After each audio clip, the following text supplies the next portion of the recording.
Hello, everyone. Hope everyone's having a good night. This is an off night for me. Last night, there were so many things going on, I couldn't go live.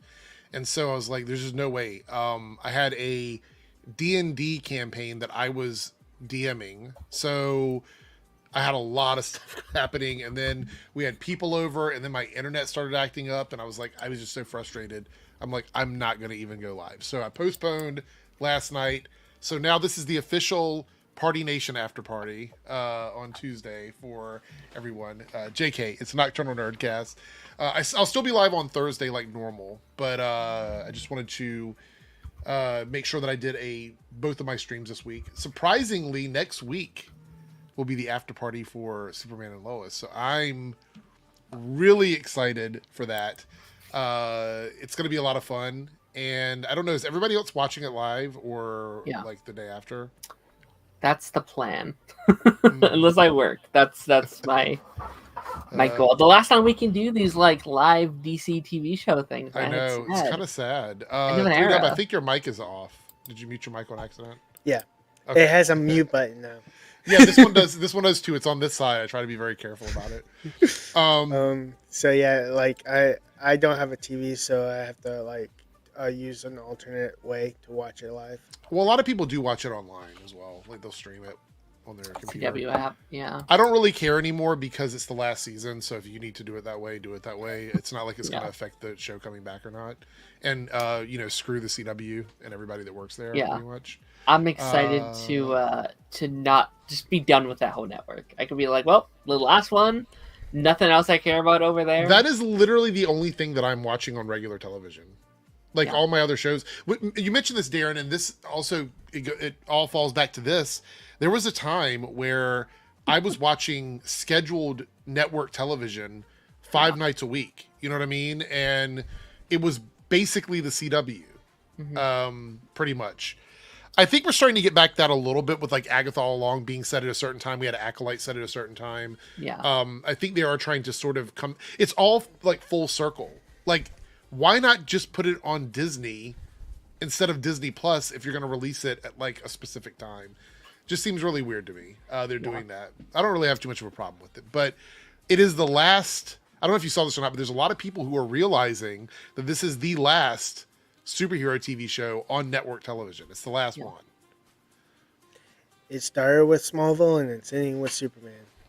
It's interesting because I feel like network TV, like, technically there's some other ones I watch, but they're so paired with streaming nowadays where it's like, it's been like, you have like My Adventures, which is technically network. It's on Adult Swim, but like it just goes straight to streaming anyway. Everyone watches it on streaming. You have like The Bear, which is on FX. It's technically network, but it just goes to Hulu, so no one watches it on FX. So it's like, yes, there's some, but they're so connected to streaming, it's not really even considered it at this point, I feel. There's actually, I saw this, I didn't include it in our, in the stuff for tonight, but it seems like Paramount is, what is it had? Paramount is apparently not working with Nielsen ratings anymore.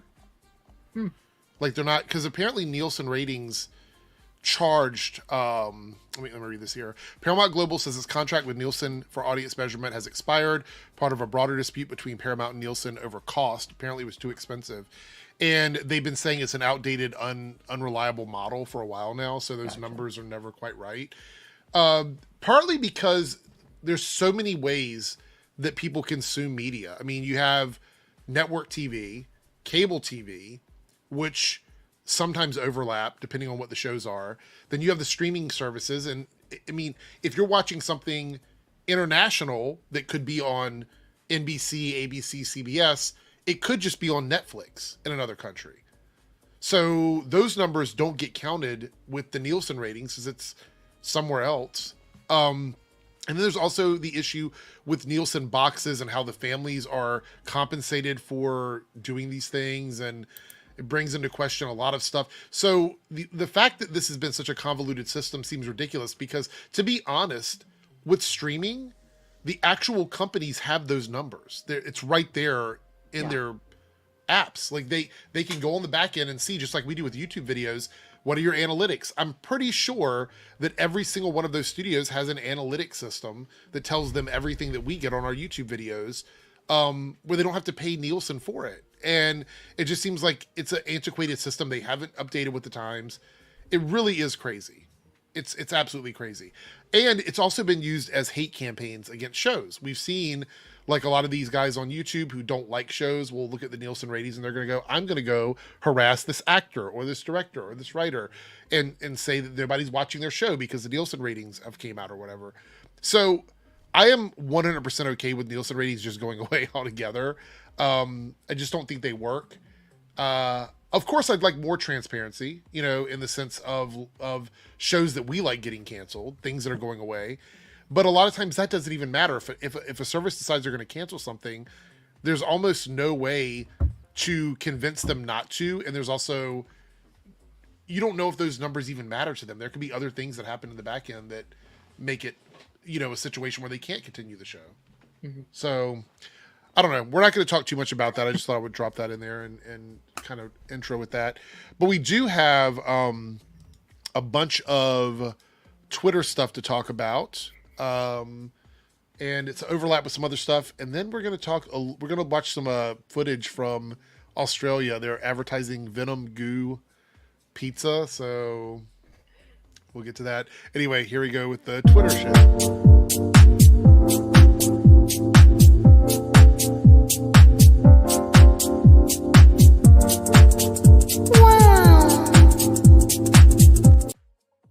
All right, so as you can see, I have a lot of tabs open. So this is going to be, we're going to get through all this here. But this one I thought was an interesting story to talk about. Mm-hmm. I wanted to gauge everybody's reaction to this. So Josh Brolin confirms he was in the mix to play Hal Jordan for the Lantern. So he came out and admitted that he was. The Green Lantern didn't work out, but that's okay. Who's it going to be? Kyle Chandler. I love him as an actor. I think he's wonderful. Yeah. So literally no bad blood at all. So this does tell us that there was a possibility at one point that Josh was going to be Hal Jordan. And, you know, stuff like this, sometimes it's like, we talked about this previously about scoopers and, you know, whether or not they're real, it's fake or whatever. This is why it's so hard sometimes to tell if we're just being fed a load of bullshit or if it's actually something that's going on, because he's confirming this, meaning the scoopers were right, whoever the first person was that revealed that. What do you think about all this in general? I mean, it's obviously good that he is showing Kyle some respect by picking up the role, but that means that it's most likely all of those other choices that were out there were real. They were real people that the studio was trying to get to bring people into the show. Well, yeah, it's nice. I mean, it's nice to officially have the Kyle thing confirmed, because like James Gunn never came out and be like, "Oh, yep, Kyle is our Green Lantern." Like, it seems like, okay, yeah, it does seem like that's the direction they're going. I'm personally very happy Josh Brolin didn't get it. Like, I love that man. He's great. I think there's a lot of great DC characters I'd love to see him in. I don't think Hal Jordan was it for me though. Like, I'm glad that didn't work out. All right. I think he worded it like it's not technically confirmed. Like, he's basically going on like what he's been hearing on the internet with Kyle Chandler, in case it's true.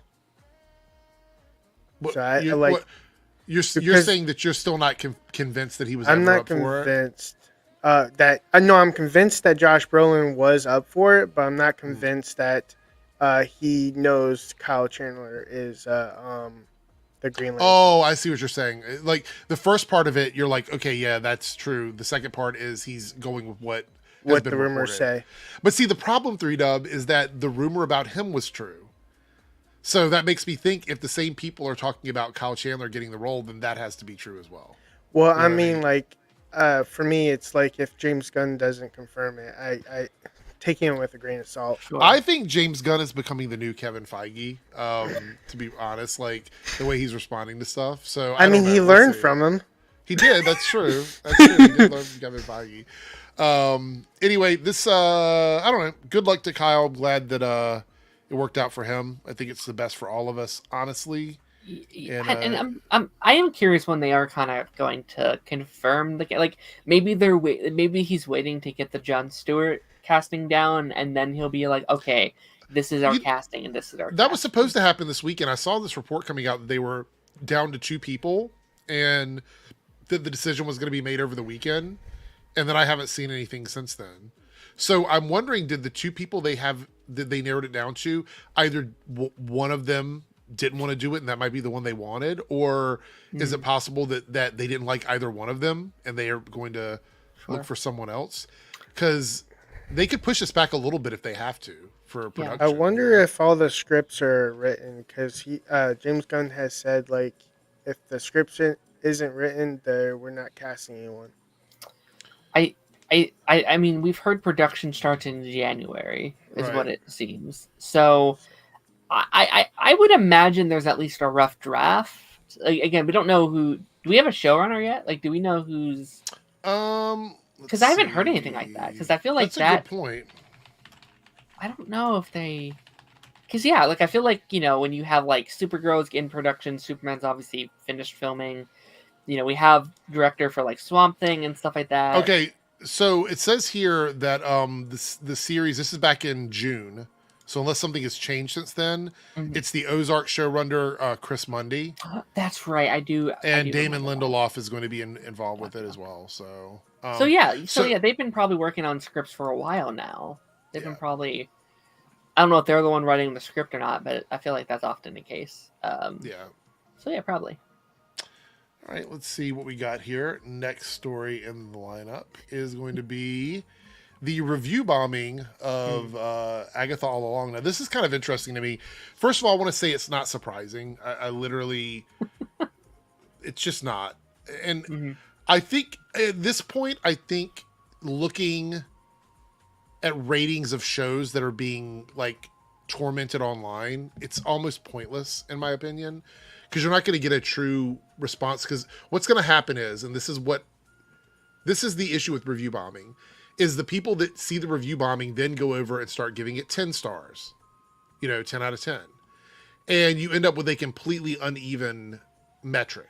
Yeah. Because once you have people going, I'm going to give it 1 because there's a woman in it, or a gay person or whatever, you have that happen. Then you have the people that go, yay, diversity is the shit, I'm going to give it a 10 out of 10. And then you end up with these numbers that don't mean anything. What's funny is that if you look at it, you can see like there's a 10 and a 1 fighting for dominant.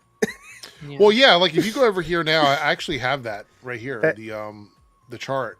So this is what it looks like right now, or as of the time of this article, which I think it was yesterday. It's just, there's no possible way that the 2 highest metrics are the 10s and the 1s. Yeah. The real ones, what I say, like the real ratings are the ones in the middle, I would say. Well, the problem is, though, that isn't even accurate, though, because there are people that are giving it 10s and 1s that might have given it like a 3 or a 4 or a 6 or 7, and now they're not doing that. So even those numbers aren't totally accurate. Yeah. Yeah, and I feel like TV is also hard with ratings, in terms of like Rotten Tomatoes and stuff, because most of the time they're reviews for the first episode. Right. They're like the first episode review, and that's not a good metric for what's a good or bad TV show. It's not. I actually don't think they should even open up ratings of shows to the public until the season is done. Yeah, that first season, yeah. And let me tell you why. People would say, oh, well, you want to know what you think going into it. But it's such an unfair thing, because if you see a movie and you rate a movie, that is a one-time commitment that you have to make to go in and watch that movie. So you can look at those scores and make your decision, especially if it's like somebody that you trust. Say, for example, there's a movie critic that you do trust, right? You're like, I almost always agree with this person. Sure. And that person goes, I didn't like this movie, I don't recommend it. You could say, well, I trust this person, I'm not going to go see it. However, if you're talking about a TV show, if you watch one show and then you go and give the show a 1 star, you've already decided that the remaining episodes don't matter. So like what you were saying, Darren, is even with critics, they get a certain amount up front. Yeah. Very rarely do they get the whole season. Sometimes they do, but it's not often. Typically, it's the first half of the season or the first few episodes. So when they're scoring it, their scores aren't even truly accurate of what the show represents. You're not going to get a true accurate score about a show until the show is done and you've seen all the episodes. And this is why, like, if you're going to score something, score each individual episode. I feel like that's a more fair way to do it. Like, if you're watching episode 1 and you don't like episode 1, you can give the episode 1 score something different than what you would give 2 or 3 or 4 if you're going to watch it every single week. But I think to have a bunch of people giving it 1 star when they're not even going to watch the whole season, it's just not an accurate representation of the quality of the show. And also, they need to I think IMDb and Rotten Tomatoes should basically the ones that are critics and have verification that they are critics should be the only ones rating it, because I think that there should be a separate site for the normies or the people. Well, I think most of them do separate like critic and viewer scores, as far as I know. I think there is usually a separate metric. I mean, there's an audience score and the critic score, but I mean, like, it should be until the show's over, only have critics. Well, I mean, I totally agree with you. I think that's the fair way to do it. But I think you should be able to rate each individual episode, is what I was saying. Like, I don't think the whole season score should be calculated like this. I honestly believe what should happen is you have to rate each individual episode, and then at the end, it does a mathematical equation to determine what the actual user score is on average of the show based on those numbers. That's a very easy thing to do when we have access to so much technology.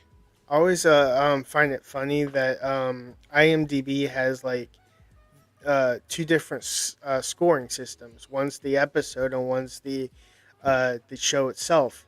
Mm-hmm. The show itself should be completely cut off from the public. That should until the show ends, because it feels like it's being review bombed on that more than the episode itself. Well, I mean, the only group that can review bomb is the public, because critics aren't going to do that because it would ruin their reputation. Yeah. So they're not going to go in through and review bomb. Plus, it doesn't make any sense to review bomb a show this early. They can be harsh, so they can be harsh, but usually the harshness isn't always reflected in the score. Like, if somebody's like, "Oh, I think the show is a complete failure," blah blah blah, whatever, they still might give it a 3 out of 10. Giving something a 1 out of 10. So this is why it's such a problem for me. Giving something a 1 out of 10 means it's a failure on everything it does, meaning writing, directing, sound, light, music. Like none of that was good.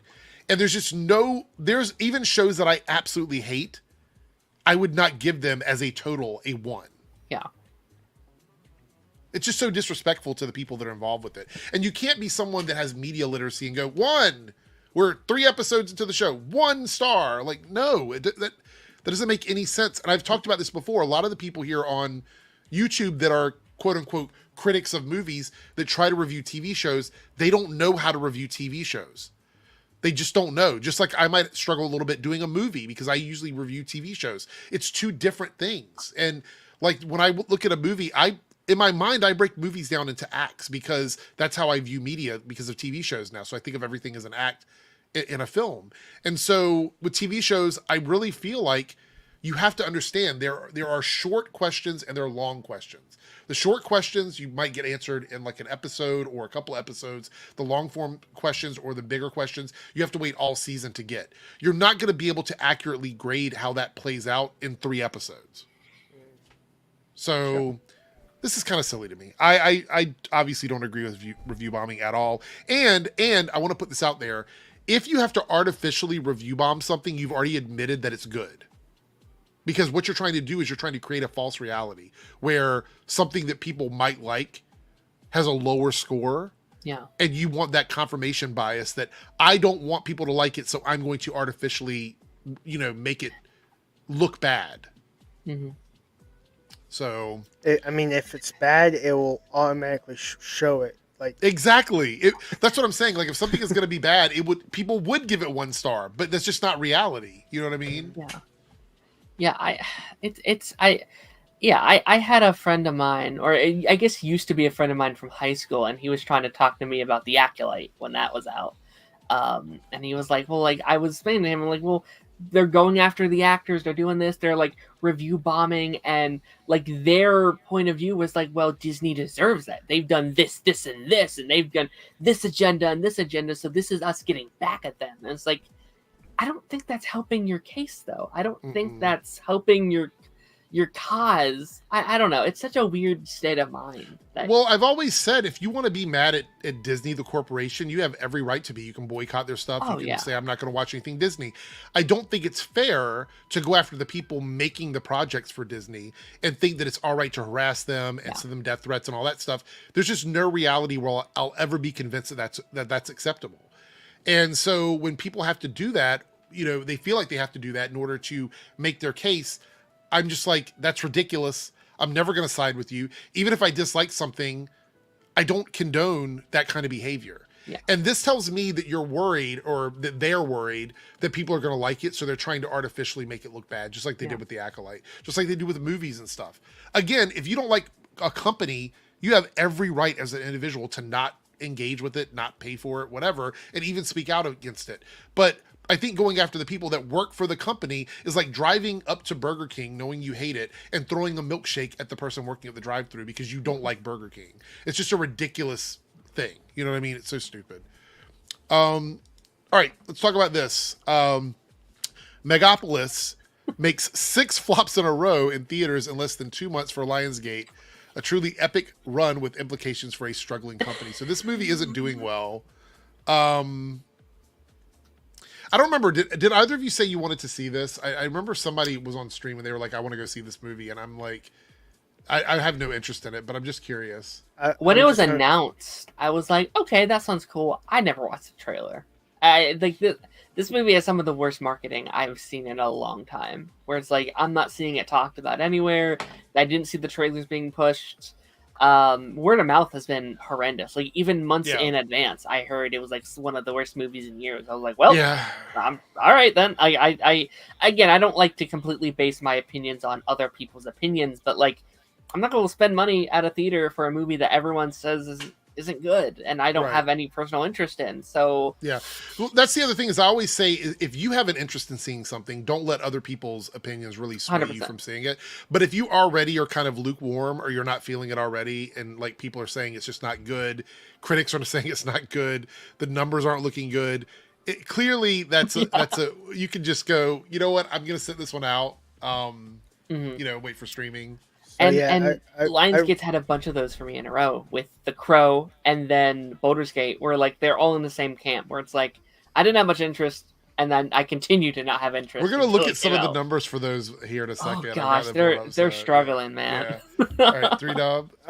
So yeah, I rarely branch out like from my usual, like if it's not DC or Marvel or animation like from Disney or Pixar, I don't go to the theater. I'll watch it outside the theater, but those I know about what I'm getting into. I don't like unknown. So. Basically, if you're going to spend your money, you want to spend it on something that you really want to see. Yeah. Basically, I know what I'm expecting, and I can't be disappointed. And you know what, 3 Dub? I think that represents a vast majority of the people going to see movies, which is why movies are flopping so hard right now, because the time for like doing sort of like art house type movies or whatever in the market we're in now with the economy the way it is, I think it's a really bad time to make those kinds of movies, because people are just not going to take a risk unless you're going to partner up with like Netflix or one of these other streaming services where you're going to get a cut of money from it.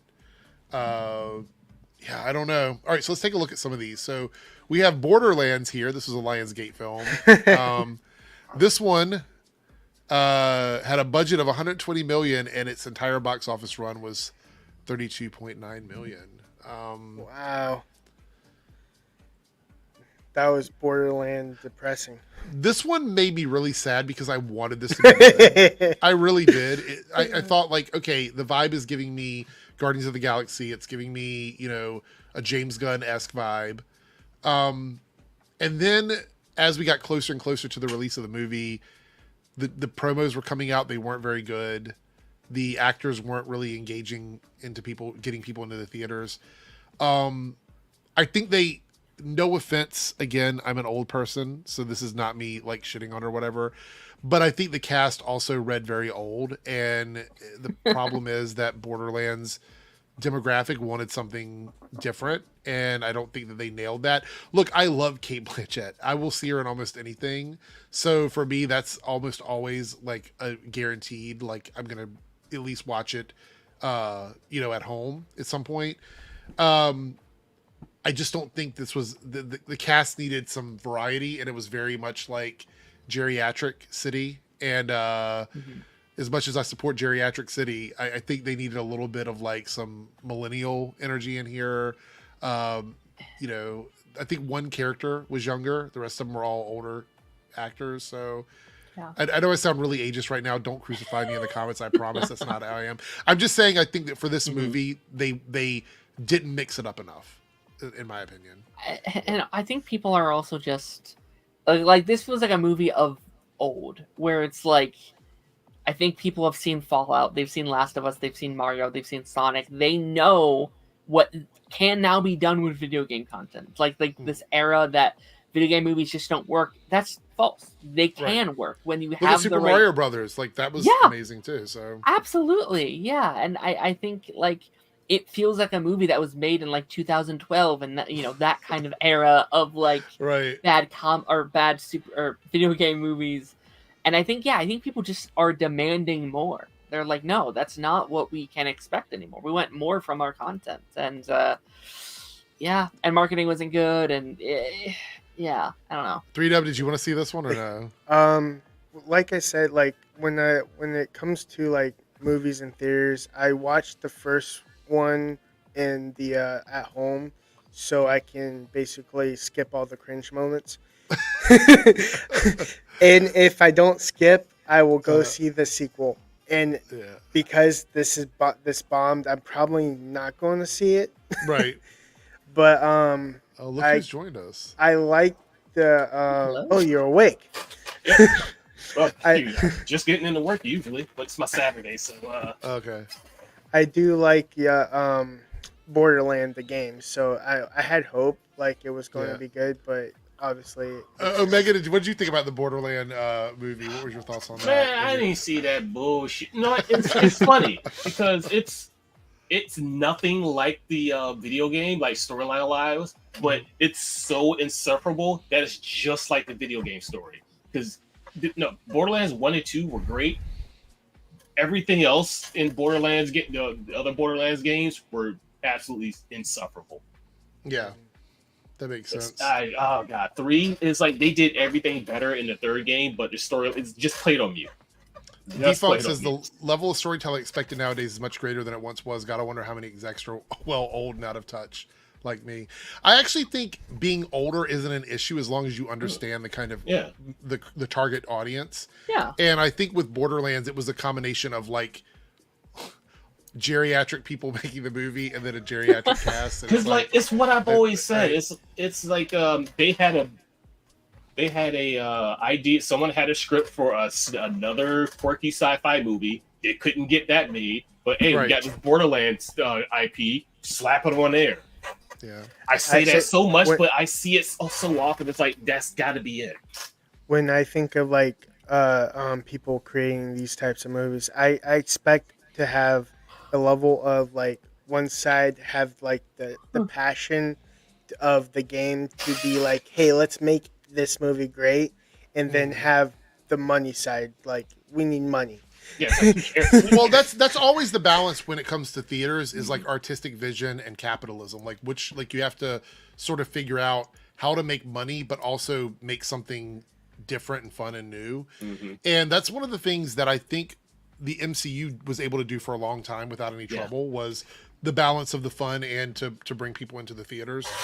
But I actually think that I was gonna say the issue with the MCU, I think, and Omega, you can finish up, sorry. Yeah. But the issue with the MCU, I think, is they raised the bar so much for themselves that they needed to basically level up like the Flash. They need to level up a little bit. And I think we're gonna get that. I do think Thunderbolts looks like might be the one that really gets to that point, but we'll see. Yeah, so I was about to say, I know because everyone says, oh, it's the Marvel movie formula. And yeah, for a while it was pretty formulaic, but hopefully with Thunderbolts, they finally, put their heads out of their ass and, he finally made like what everyone was expecting from a Marvel movie. I really want Captain America 4 to be that movie, but I have I'm going to be really honest. I love Sam and I love what the story is, but I'm very nervous about that film because there's a lot of problems. There's so many things that film has to fight uphill to be a success that I'm worried about it. However, I think Thunderbolts is the opposite of that. I think Thunderbolts promo was very engaging. I think there's a wide variety of characters, and it looks like a dark Avengers movie, which I think a lot of people are excited for. What's funny is I've been hearing about this Marvel formula, but I seem to not grasp the concept of it because I go into it just coming out enjoying it. Yeah. I mean, that's all I can really say about the Marvel. Go ahead. Yeah, I was about to, have y'all seen Transformers 1 yet? I have. Yes. I'm waiting for Transformers 2. Oh, shut up. We'll look at those numbers in a second. We'll talk have y'all talked about that yet, or that's coming up? We haven't, but we can at the end of the stream we can talk about it. I don't want to give too many spoilers, but we can talk about it. Yeah, okay. Darren, you were going to say something about the Marvel formula or Thunderbolts? Well, yeah, I mean, not necessarily on that side of it, but I think if Captain America 4 succeeds, if that's good, they will be on one hell of a streak because you had Deadpool and Wolverine, which people loved. You have Agatha, which obviously a section of the fan base doesn't, but I think in general it's getting mostly good reviews from most people. Yeah, from the people that are actually watching it. People are watching it or liking it. Then you have obviously Captain America 4. That's the one we're worried about. But look after that, you have Born Again, Fantastic Four, Thunderbolts. If they can nail Captain America 4, that's a 6-project streak. Right. That's because I think Thunderbolts is going to do well. Yeah. I think Thunderbolts is going to do well. Daredevil's 100% guaranteed to do well. I think that's pretty much just handed on a platter, just like Deadpool and Wolverine was. Fantastic Four has a very high chance of being well received as well. So I think you're right. I think if Captain America 4 nails it, that pretty much gets them back into that swing of things. And I think it's going to be hard to sort of come at them again after that, for a while anyway, until we get something else. Sure. It's kind of always feels weird when I hear that a show didn't succeed. I'm like, it's not going to make money. It's the only money it's making is your subscriptions. Right. Yeah. Agatha's kind of a weird one anyway because it's a one season. It's a limited series. There's no issue. The show is done. There's no possibility of a second season. And then they're going to be like, it was canceled. No, it wasn't. They're already saying that. Oh my god. I'm almost wondering if they're going to change their mind about that actually. Wouldn't that be great though, Darren? After all of this drama, if Disney's like, "Oh, it performed so well, we're actually going to give it a second season." Yeah, it was I think that's season 2 all along. Because I don't know if this is one of your topics, but it was a 9 million viewers for the first episode. They also came out and said it was the cheapest Marvel show up until this point. Yep. I could see a world where they're people are liking it. It's cheap. Give that a second season. I also want to point out this could also be a gateway into side characters that are cheaper for Marvel to bring onto Disney Plus. Yeah. Characters that people like that may not necessarily be the most popular characters, but they can make the shows very cheaply and it adds to their library. I could definitely see that happening. I still feel like it's any Marvel show that's on that isn't intended to go on to a movie fully. I think it should be a spotlight because I need it to be confined into that, and then they can merge. Basically, the story. You're talking about Agatha?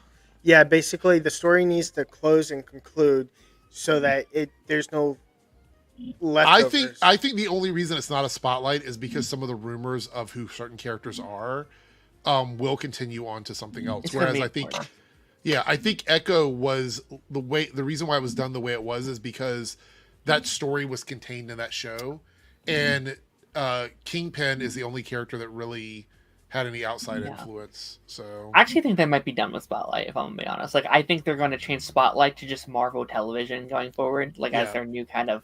It's too confusing. It should be Marvel movies, Marvel Television, Marvel Animation, and call it a day. That's what it should be. I agree. Cody here with the $5 super chat and a team member. Thank you. If you guys would like to join and support the channel, get custom badges, emojis, all of that stuff. New ones are coming this month. I've got them in waiting for approval. If you'd like to do that, you can do so by hitting the join button on either of the channels and selecting a tier. Early access, badges, custom emojis. With a $5 super chat here says, Tim Blake Nelson literally came out and said that he shot 2 different Cap 4 movies. Yeah. Also, if Cap 4 fails, and Cody's right about this, they'll blame it on Anthony and not on Sabra. Yeah. I agree with that 100%. Who's That will Sabra? definitely be that is a controversial character connected to Israel that everybody is Oh yeah, I remember. not now. happy about being in the show. So Also, and that budget's I concerning. don't know the reason why people are upset about that. Like, it's for me, I don't really care. the budget. No, I meant like Sabra. It's just it has a lot to do with like the current climate with Israel and Palestine, and a lot of people are boycotting based on whichever. Like, the thing about it is there's people boycotting stuff because of Palestine, there's people boycotting stuff because of Israel. So it's really one of those things where Marvel kind of put themselves in a position to be in a political discussion about a movie that I would say is probably unnecessary. I mean, especially if they went through the movie and they reshot a bunch of stuff. I don't know. Maybe it's quite possible that the character's been changed so much that it doesn't matter. Because we do know that they went back in and made a bunch of changes. We'll see. I'm obviously going to give my honest opinion about the film, but I will address the controversy if it's obvious in the movie. It's So, also This just is for very Lance, by the way. time. yeah. I'm turning on the echo for him. Okay, there we go. Okay, so here we have another Lionsgate movie. This one is the Ministry of Ungentlemanly Warfare, which I saw this one at home because I honestly forgot that it had even come out. I thought it was okay. It wasn't an awful movie. It seemed a bit Yeah. interesting. So that had a budget of $60 million and only made $27.3 million at the box office. Ouch. So that's another one from Lionsgate. And here's another one here. This is the Crow remake, the 2024 Crow. I heard that was actually pretty good. You I did? have never You heard seen- that? Yeah, I heard it was actually pretty good. I don't know. I have not talked to one person that said they like it. Really? I Not heard the one. opposite. I heard it was a Really? disaster. Okay, never mind then. Well, let's see how much it did financially. Let's take a look. It was a scarecrow. 50 million and 20. So it seems like Lionsgate is stuck in this 20 million range here. So 50 million, it made 23.5, That's which rough. actually compared to the other two, this is a little better, but it's still a box office failure in terms of Yeah.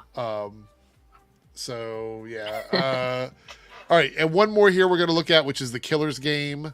This is the Batista movie here. This one was 30 million budget, only made Ouch. 5.9. I didn't even know it in the came box out yet. office. Yeah. Ooh. Wait, how long has it been out? September since- 13th. Damn, I had no idea it was even out. That's crazy. that's there was literally no promotion for that. Yeah. Well, I think I Lionsgate is heard a of bit of it trouble, once. so you heard of it once. We're like, I heard about we it need once Star and Wars totally now. forgot about it. Yeah. Let's see here. All right. Let's talk about the Penguin for a moment. Not the actual episode. We're not going to spoil anything here because it seems like not a lot of people watched it. Episode 1 of the Penguin had 10.4 million views. This episode 2 got 1.6. What a drop. I blame them. They started on a Thursday and they're like, you know what, Bingo! next episode we move it to Sunday. Bingo, 100%. I said the same thing. I'm like, why would you do that? Because what happened is people watched it on Thursday a week and a half ago. And when they checked HBO on Thursday to watch it again, it wasn't there. And there's nothing directing you to say, oh, you need to wait 3 more days. So it came out and literally nobody knows because they're going to wait till Thursday to watch this because they're going to look again to see if there's a new episode. And they're going to go, oh, new episode came out. This is the new one, even though it came out on Sunday. So a lot of people didn't watch it because they think it's a Thursday night or a Thursday show. I really This is hate going to be when a they problem do- for it moving forward, though. This is going to be an issue for them. I really hate when they do this because it's confusing the normies that don't have the knowledge like us. You don't See- actually go in and research all this stuff. Yeah. You just watch To whatever be it's fair, on. though, even I was confused. I was like, why is the next episode not coming out till this date? Because it didn't make sense. Releasing Makes it me on a work- Thursday was so crazy. So crazy. Makes me worried that the change of Superman and Lois's date might do the same thing. Like It doesn't. I mean, to me, it doesn't really matter because the ratings don't It's matter. a hiatus break too, where it's like, Yeah. oh, it's a new season, new night, and yeah, it's the final season. It doesn't really matter at this point. It was originally on Tuesday, and then they switched it on. I mean, it's not like they're going to Monday. play 3 episodes and be like, "Oh, it's getting no viewers. We're going to cancel it." Like it's It's already. you know what I mean? So, I mean, it's. I will say this: I think that the second episode did maintain the quality of the show, but has everybody seen the second episode? I know 3 of I haven't seen either one. Because Darren, when I did you heard see the that second it's episode? not even going to I have have. Batman in it, I was like, I'm not that interested. Actually go ahead, 3 Dub. It's kind of funny when you think about it, like mob criminals and all these are just getting away with shit, and without Batman there to stop them. Like, what the heck is Batman doing? I think that the interesting thing about this show, and the only reason it really works without Batman at the moment, is because Batman's still relatively new. Okay, fair Like enough. a more seasoned Batman would be on top of a lot of this stuff already. The only thing I can like understand is like in the beginning of the Batman, he goes, "I have to pick my targets carefully," and basically, they showed all these criminals getting away with robbery and vandalism, but they're scared of the dark corner because they don't know if they're the target. Right. I will say this also. One of the issues I have with this whole like Matt Reeves Batman grounded situation is, oddly enough, because I was thinking about this the other day, the one thing that makes Batman so scary is a lot of the more, I don't know, metaphysical elements of what the character is. Like, you talk about prep time. Prep time is a ridiculous thing, but it works because everybody's sort of just, they understand that that's the Batman. You know what I mean? They get that that's who Batman is. Also being able to take out like 20 guys in a fight, things like that. Is this Batman never going to be that? Is the one from this universe never going to be that Batman? Is he just going to always be just some dude fighting, punching and kicking, and he's not going to be a ninja? He's not going to be, you know what I mean? Like, Yeah. is it just going to be a detective guy that can box a little bit? I mean, is that the Batman we're going to get in this world? I kind of do like the where he's not hiding his motives. You know how Batman's usually in the dark and then basically strategically takes out the guys. Mm-hmm. This one is more like hands-on all the time. Like I think it's a unique perspective. Like eventually he will figure out that being stealth is better than being like visible all the time. Mm. Yeah, I mean, I guess my biggest complaint is that Batman, without all of the extra unbelievable shit that he does, seems extremely boring to me. I don't know. Maybe that's just me. I mean, as a detective, there's only but so much you can do without adding in those other elements that makes it exciting. Like the Penguin as a show is exciting because of the subject matter, and obviously Colin Farrell's portrayal of this character. But the Batman movies, there's a certain gravitas that you have to have there to make it work if you're not going to go campy. And they're clearly not going to go campy with it. Yeah. So, I will say, like, Batman Begins kind of, like, depicted the whole, like, stealth thing. Because if you remember the whole, like, the freighter scene where he takes out the people with machine guns first, and then he goes for the handgun where he's like, "Where are you?" And he's like, behind him goes, like, "Here." And then attacks him. I don't think we're going to get anything like that in the Matt Reeves universe, though, because I think everything's going to feel very realistic to a fault, most likely. I also think because it's year 2 in the Batman, I think we're going to get year 4 in the next one. Well, I mean, yeah, if they're doing, well, we'll see. I think time. I think they're going to skip like 2 years. Like Maybe there's going to be a hiatus for 2 I years. just don't think I honestly don't see a path to the Batman that everybody loves. I feel like this is going to be a very rough and ready sort of not the polished Batman that we get in like the TV shows and the animated series and stuff. I just don't see a reality where this Batman fights 20 guys in a room while throwing batarangs and doing lights and kicks and punches and pulling out a samurai sword. I don't see that happening with this Batman. Yeah, and yeah, I with don't. his Go ahead, sorry. with his fighting style, I felt like he was getting too hit. Like he was getting punched a lot. I'm like, Batman doesn't get punched. I mean, he does when they're like Bane and and Mr. Freeze, like big bads. But street level people don't punch him. Yeah. He's the one that punches them. Darren, do you have something to say? Yeah, no, I mean, I think, like, yeah, it's not the take we know, but I think that's why it's special, is that it is a new take on the character. And again, and I've said this a couple times. Penguin or Batman? But I think this whole universe, like, it's very diverse to anything we've done at DC. I think that's the joy of them doing these Elseworld projects, is that they can be these, like, Matt Reeves has his vision, and I think it's a really cool vision. And then you can travel over to, like, okay, but this is our main Batman, and he's a bit silly, and he's fighting Killer Croc, and he's, you know, making out with, like, Catwoman, or, like, whatever you want to do with that version over there. Like, I'm a big fan of just, like, directors getting to have their creative vision, and like, hey, it's something new with Batman, and I think he's having fun there. We could totally have an Adam West Batman again.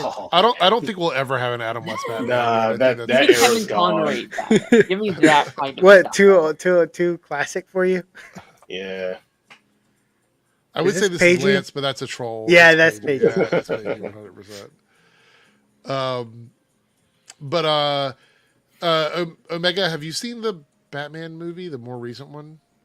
No, I think the last Batman movie I actually saw was Batman Robin? Actually, I think that was it. Really? I think so, yeah. I've seen bits and pieces of the Nolan Batman series. Just that is the best one! Wow. Well, besides Michael Keaton. I'm not that big into DC too. I'm not that big into Batman to begin with, so it just wasn't on my radar. Well, you have a problem with a no powered superhero? Yes, I do actually. Anthony says they really premiered the episode on Thursday. I was like, hey, let's move it on Sunday. Yeah, it didn't make any sense. It didn't make any sense to me. Let's see. Staggervore here with a $4.99 super chat says we're finally getting Superman and Lois back this coming Monday. Yeah, super excited about that. Again, the after party will return for the final run of Superman and Lois. So I'm super excited to. You guys will get to hear the theme song again and all that cool stuff. And yeah, it'll be good. It'll be good. And for one last time. So, well, I mean, for 9 last times. So there's 9 weeks of it. I don't think there's a break this season, right? There's no break in the middle of the season. Well, no, because I don't think there will be, because I think episode 9 is right around Christmas. I think there will be a break, though, during Thanksgiving. That's the only time. I don't think I mean, it airs on Monday. That's a national holiday. Yeah, but the episode will air on Monday. Any week that Thanksgiving lands on, it's going to be no shows. No new shows, only reruns. That's been the thing with CW for since they've 2001. done it in the past. Though. I don't think they really care, especially with a show that's ending. Like they're like, it comes out Monday. It's a rule, I think. Christmas you don't air new episodes. Oh, by the way, is PSN still down? PSN was down for a whole day. Probably. Yeah, that's why I stick to PC. I was thinking somebody asked me about that. According to TV Time, and they're not always accurate, their final episode is December 2nd. Mm-hmm. Just to interject, why is Omega dressed like fucking Ferris Bueller? I thought he was dressed like the Armor Hammer guy. It's my robe. It's kind of cold in here. Is it really? It's 70 degrees. Where you literally live right down the road from me. Yeah, and also just for the safety of the stream, are you wearing anything under that? I don't want any balls slipping out. Just want to make sure. Well, that's the mystery. You don't have to. Well, I don't know. You can be mystery man if you want to. Wow. I got clothes on, Jesus. Okay. I didn't. Oh no! Well, he's gone full flash. Oh. All right. Calm down, Jesus. Yeah. All right. Pay the stream. So I don't know how accurate it is, but November 25th, which is the week of Thanksgiving, is episode 9 apparently. Oh. Yeah, So I don't know we'll see if why the that's show's on true. a Monday. Why would it not be? It's on the Because 3 following Dubs week said as so. well. 3 Dubs said it's a rule they can't do I that. think Is it. Yeah, because every single like time CW So has aired. they're going to get in trouble. They're going to get fined by the FCC. I mean, for- Arrow had like a Thanksgiving episode they aired. The week Yeah, of a week Thanksgiving. before. Are you sure they took a break? I don't remember them ever taking a break. They take a break on either if it's close to Christmas, like that's why we have a month. No, off. but that's just a mid-season break. That's all but of network TV is not on at that point. It's just reruns. If there was no like Christmas, there wouldn't be a break. Well, if there was no Christmas, there'd be no. If it was like a summer show, it wouldn't have a break. If there was no Christmas, there'd be no reason to live. So, like, that's just. Well, and also 4th of July. If it lands on 4th of July. Yeah, but that's American, so who cares? Like, that doesn't really matter so much. Like, I remember a couple of them taking a break because it landed on Thanksgiving. Like, I think it was like Supergirl a couple times where it was on. you have to be Thursdays. on the Thursday, and that's because, like, either no one's watching network TV or they're watching, like, specific Thanksgiving football. things. Yeah. I remember Yeah, the Flash football or taking a something, break yeah. because it was too damn close to Thanksgiving. It didn't land on Thanksgiving, but it was too damn close. They would sometimes just take weird breaks though. They'd be like, we're taking one this week because. By the way, speaking of the Flash, Candace Patton had a baby. Did you guys see Saw that? that. Yeah. She You finally J.R. had Smith of all. a real one.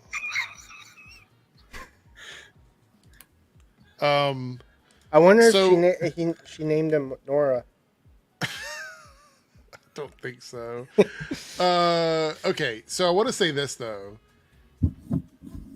What is this, Paige? Did you confirm? Was this by the So yeah, basketball player? So the father of the child is J.R. Smith, who is the guy that Candace was accused of being like a homewrecker with like years ago. Oh, when was it? Like, was it just before COVID? It was like 2019. Yeah, 2019, Yeah, I think it might just. I 2020. can't remember if it was just before COVID or just after COVID. So she literally did hook up with the guy that she was being accused of. Like, I don't know if the homewrecker thing, because like the whole thing apparently came out at the time was that he was actually separated from his wife but not divorced. But then that was like the controversy that he wasn't divorced. But there's so many people that are separated because it's such a costly thing to get divorced.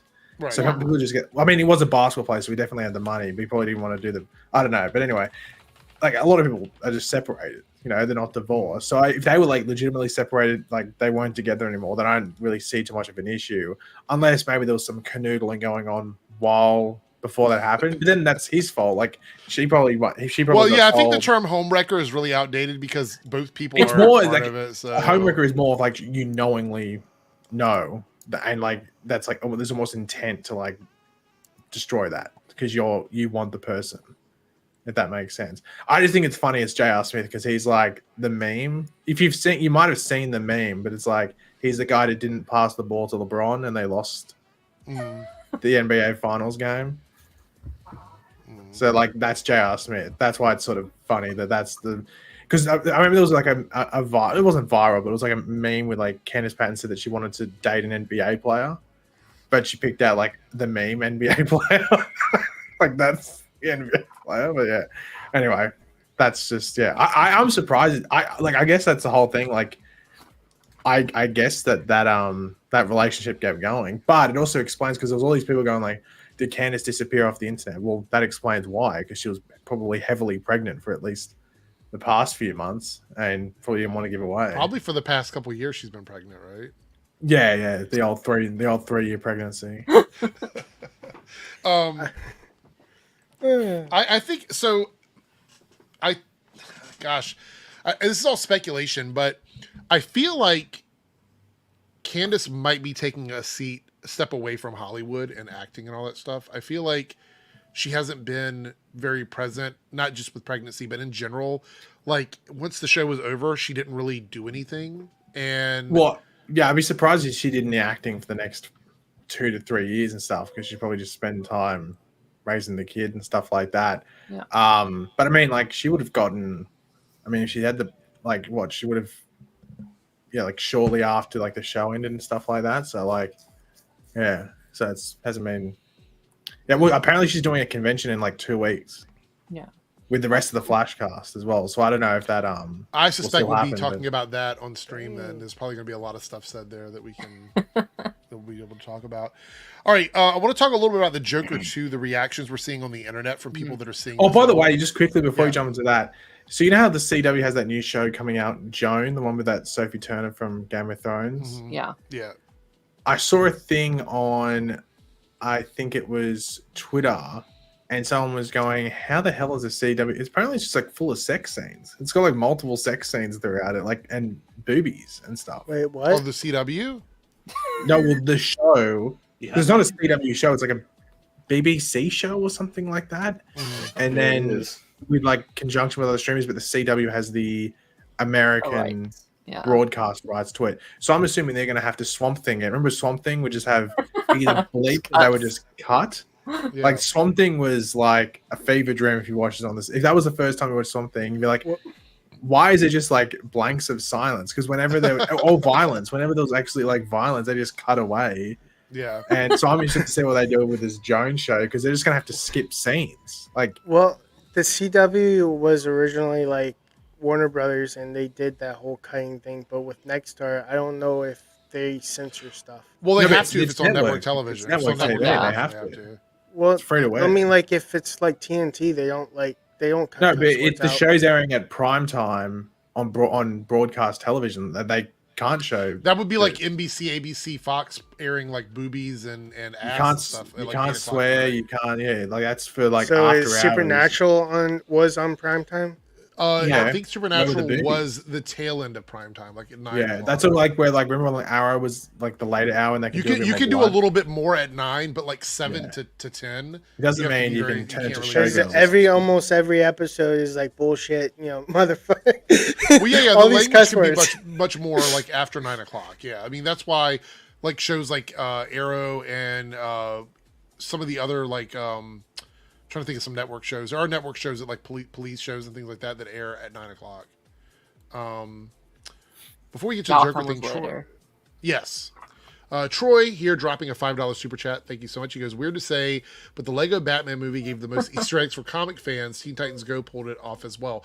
I think you will find that most animated or semi-animated stuff is going to be the easiest way to stick things in that you wouldn't normally see, because with live action, everything has to be done while you're on set, unless you're going to put it in like a visual effect or something. Whereas with animation, you have a lot of time in a scene where you're like, we could throw this thing in this scene while we're doing this art, as long as we get the thumbs up from the studio. So, by the way, Lego Batman is amazing. I love those fantastic movie projects. So, I wish they would have got it's what is it? Will Arnett is the voice of Batman in that. I think he's great. He's also the voice of the. He's on the Lego show as the host. He does the voice over there too. So that's kind of funny. What are you eating, Omega? Tacos. Oh wait, did you have that delivered? Mm-hmm. Wait, did you get nachos from Taco Bell? Yeah. DoorDash. Yeah. Go on, I'm hungry. like I said, yes, I hate myself. Now I'm hungry, and we're gonna look at pizza in a minute too. So I'm just like, nice. this is too much for me. All right, let's talk about this Joker stuff here. So I want to bring up Rotten Tomatoes as a starting point. Have you seen the Jonkler yet? The what? The what? Haven't you heard of the Jonkler? No. Oh, I thought you would have. Okay, it doesn't matter then. Continue, Eric. Okay. With your Joker, not Jonkler. Yeah. So I don't usually take these numbers seriously, but I do like to look at the actual critic statements, the things they've said about it. So now it's at 59%, which is actually a spoiled Rotten rating, which is, I looked at it earlier today before the stream, and it was like 63%. So it's dropped 4%. Yeah. In one day. We're also going to look at some comments on Twitter, people's reactions to Do we it. have to look at comments on Twitter? We do. Oh. But let's scroll down here for a second. Look at some of these reviews here. View all. What's funny is that a lot of people that I know that saw it was like, "I'll save you the time. Don't." Well, I mean, yeah. Go ahead, Darren. No, like, I was just gonna say, I think it's one of the. I guess similarly to the first one, I've seen the strangest two separate parts of the fandom. I've heard people be like, "This is one of the worst comic book movies I've ever seen," and then the other ones being like, "This is a masterpiece," and it's like, Yeah. what the hell is going on? Yeah, and to be honest, it's probably I definitely know it's not going to be a fucking masterpiece, but also no, it's not going to be the worst comic book movie ever. I don't think that's possible either. We've seen some really bad comic book movies. Is that I've had it spoiled. Like I don't think I'm going to go see it. I honestly don't think, because I had it spoiled, and I've heard it's not very interesting for a lot of the movie. It's got really interesting parts, but it's more the build up to the end. I've actually heard that the first act is completely throwaway and nothing happens until like halfway. Yeah, I don't think I'm going to go see it, which is unfortunate.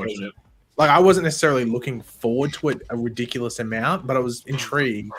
But I had the ending spoiled, and I've seen multiple. So Anthony is saying the ending is ass. I've seen people spoiling the ending on social media already, and I've tried to avoid it. Yeah, so like that happened with any movie really. If I get it spoiled like that, I'm probably not going to go see it. If I do watch it, I'll probably just watch it at home. Well, I wasn't invested in to begin with, so I'm not going to watch the second one. Well, but here's a big thing. Like the first Joker is not an amazing movie. The first Joker has got a pretty shit script, but it's directed and really acted well. I've actually heard that this movie looks good and it's directed well. It's just not a very exciting movie, and it's got a lot of like wasted time. We'll talk about some of the other stuff that's said about it as well that I've heard as we read through this, but we'll start out with Jeremy Johns at the top. Feels not only all over the place, I feel like they backtracked on Arthur Fleck. Which, if the ending is what I've seen as like a possible ending, I will say yes, 100%. Well, yeah, I heard that it's like very stagnant with the development. Like there's no, if anything, there's regression with it. Right, which is weird because you didn't even have to make the movie, to be honest. Yeah. Robert here from Flickering Myth says, despite its initial intriguing, off-putting nature that has no interest in being what anyone would expect from a Joker sequel, it is crushingly boring and often feels like an aimless 2+ coda on that film. Wow, there's a lot of green here. Robert from Autorist Class says, Fouet du is largely, I didn't say that right because I'm not French, but largely an exercise. And they also said that title was a bad title for the movie. They should have not used that because it doesn't make any sense. They should have just called it Joker 2. Is largely an exercise in tedium that is better than its shallow and frankly stupid exercise in corporate-approved nihilism, and was the 2019 original, but has nothing new to offer other than shallow provocations that are more boring than bold. Wow. They brought out that big old dictionary where it's like, all right, what big words can I use? Yeah, they typed it into Google and said, replace all of these with big words. Brian here from Blu-ray.com says it plays like an R-rated version of Seinfeld series finale, and detours. Oh, that does sound like what the spoiler I saw is probably true then. Okay. The detours into the recesses of these bruised minds simply rehash psychological profiles from the first feature. That is one thing I've heard, is that it does like feel like an epilogue to the first movie. They should have named it the English wording for it, because it's Joker Madness for 2. Yeah, but I think they were trying to go like super art house with the title. That were trying to be, musical. Yeah. Oh, by the way, the other thing I've heard is that it is literally a musical. Like, people are saying that it wasn't really a musical before it came out, but every person that I spoke to that actually got to see the movie, and some of the people I'm reading online, says there are tons of musical numbers in this movie. Yeah, like I knew it was going to be a musical, because it seemed like, even though that like they played it off as it's in his head or whatever, if there's any like new musical numbers and there's a bunch of them, it's like Rent. It's a musical. No, it is a musical, but that was our argument all the time, is them trying to hide that it was a musical made no sense to me. I think it was to like get people to basically trick people into going to the theater. 100%. What do I always say? This script was not meant to be a Joker DC comic script. It was a whole nother script that someone else made. They couldn't get a movie made for using that script, so they just. It's a lot of singing here. Steven confirmed. They just bought someone's script and just slapped the Joker on it. I can't get over that comparison to the Seinfeld series finale, because now I think I found the spoilers. Yeah, sorry. Anthony here from the Movie Podcast is a beautifully shot and riveting sequel, so they liked it. Joshua from Fandom Wire says, I respect Phillips for throwing fan service out the window and doubling down on his dark and sometimes incomprehensible vision. So he's giving him a gold star. He's basically like, I like the moxie you put into that, so here you go. Here's a positive rating. Nick here from Midwest Film Journal says, staged with little inspiration or oomph, the musical numbers are largely crutches for limp character development and a thin narrative. By the way, I heard Lady Gaga is completely wasted in this movie. I don't know if that's true or not, but I have heard that her version of Harley is basically just an afterthought or a prop for Arthur. That's so disappointing. Yeah. I think the thing that I keep hearing around that disappoints me the most is it's a musical that's too ashamed to be a musical. Mm-hmm. And that's very disappointing to me because that's why I was excited for this. I was like, there's never been a musical comic book movie. That's a great concept. Especially in a dark world. This is like a dark storyline. Yeah. So. And like I think kind of like Little Shop of Horrors. Yeah, like I think it taking place in Arkham, having a musical that takes place in Arkham is really fun. Like playing with the insanity of the characters. But it feels like it's, I don't know, just from what I've heard, it feels like it's too afraid to really commit. Yeah, like I'm not. Yeah, I agree. It was like I'm not trying to even be funny. Like Little Shop of Horrors was a dark comedy musical. It was great. I love that movie, but it seems like in this it just didn't work. It felt like there's no build up to Harley. It just she's basically there out of nowhere, like she just poofed there. Like there should have been like a build. If it was a 1 and 2, they should have had her sprinkled throughout the first one. Like I will see this movie, so I will give my thoughts on it next week, but I do feel like it might be a waste of money, so I'll probably go during the afternoon. From what I can guess from the trailer, it feels like Harley just like appears at the jail cell. Well, I've actually heard spoilers about her role in the film, and I can understand why she's not a big part of the movie. Nick says, too much dancing around a smoky club and not enough around its lit fuses in the journey through the Great American Songbook.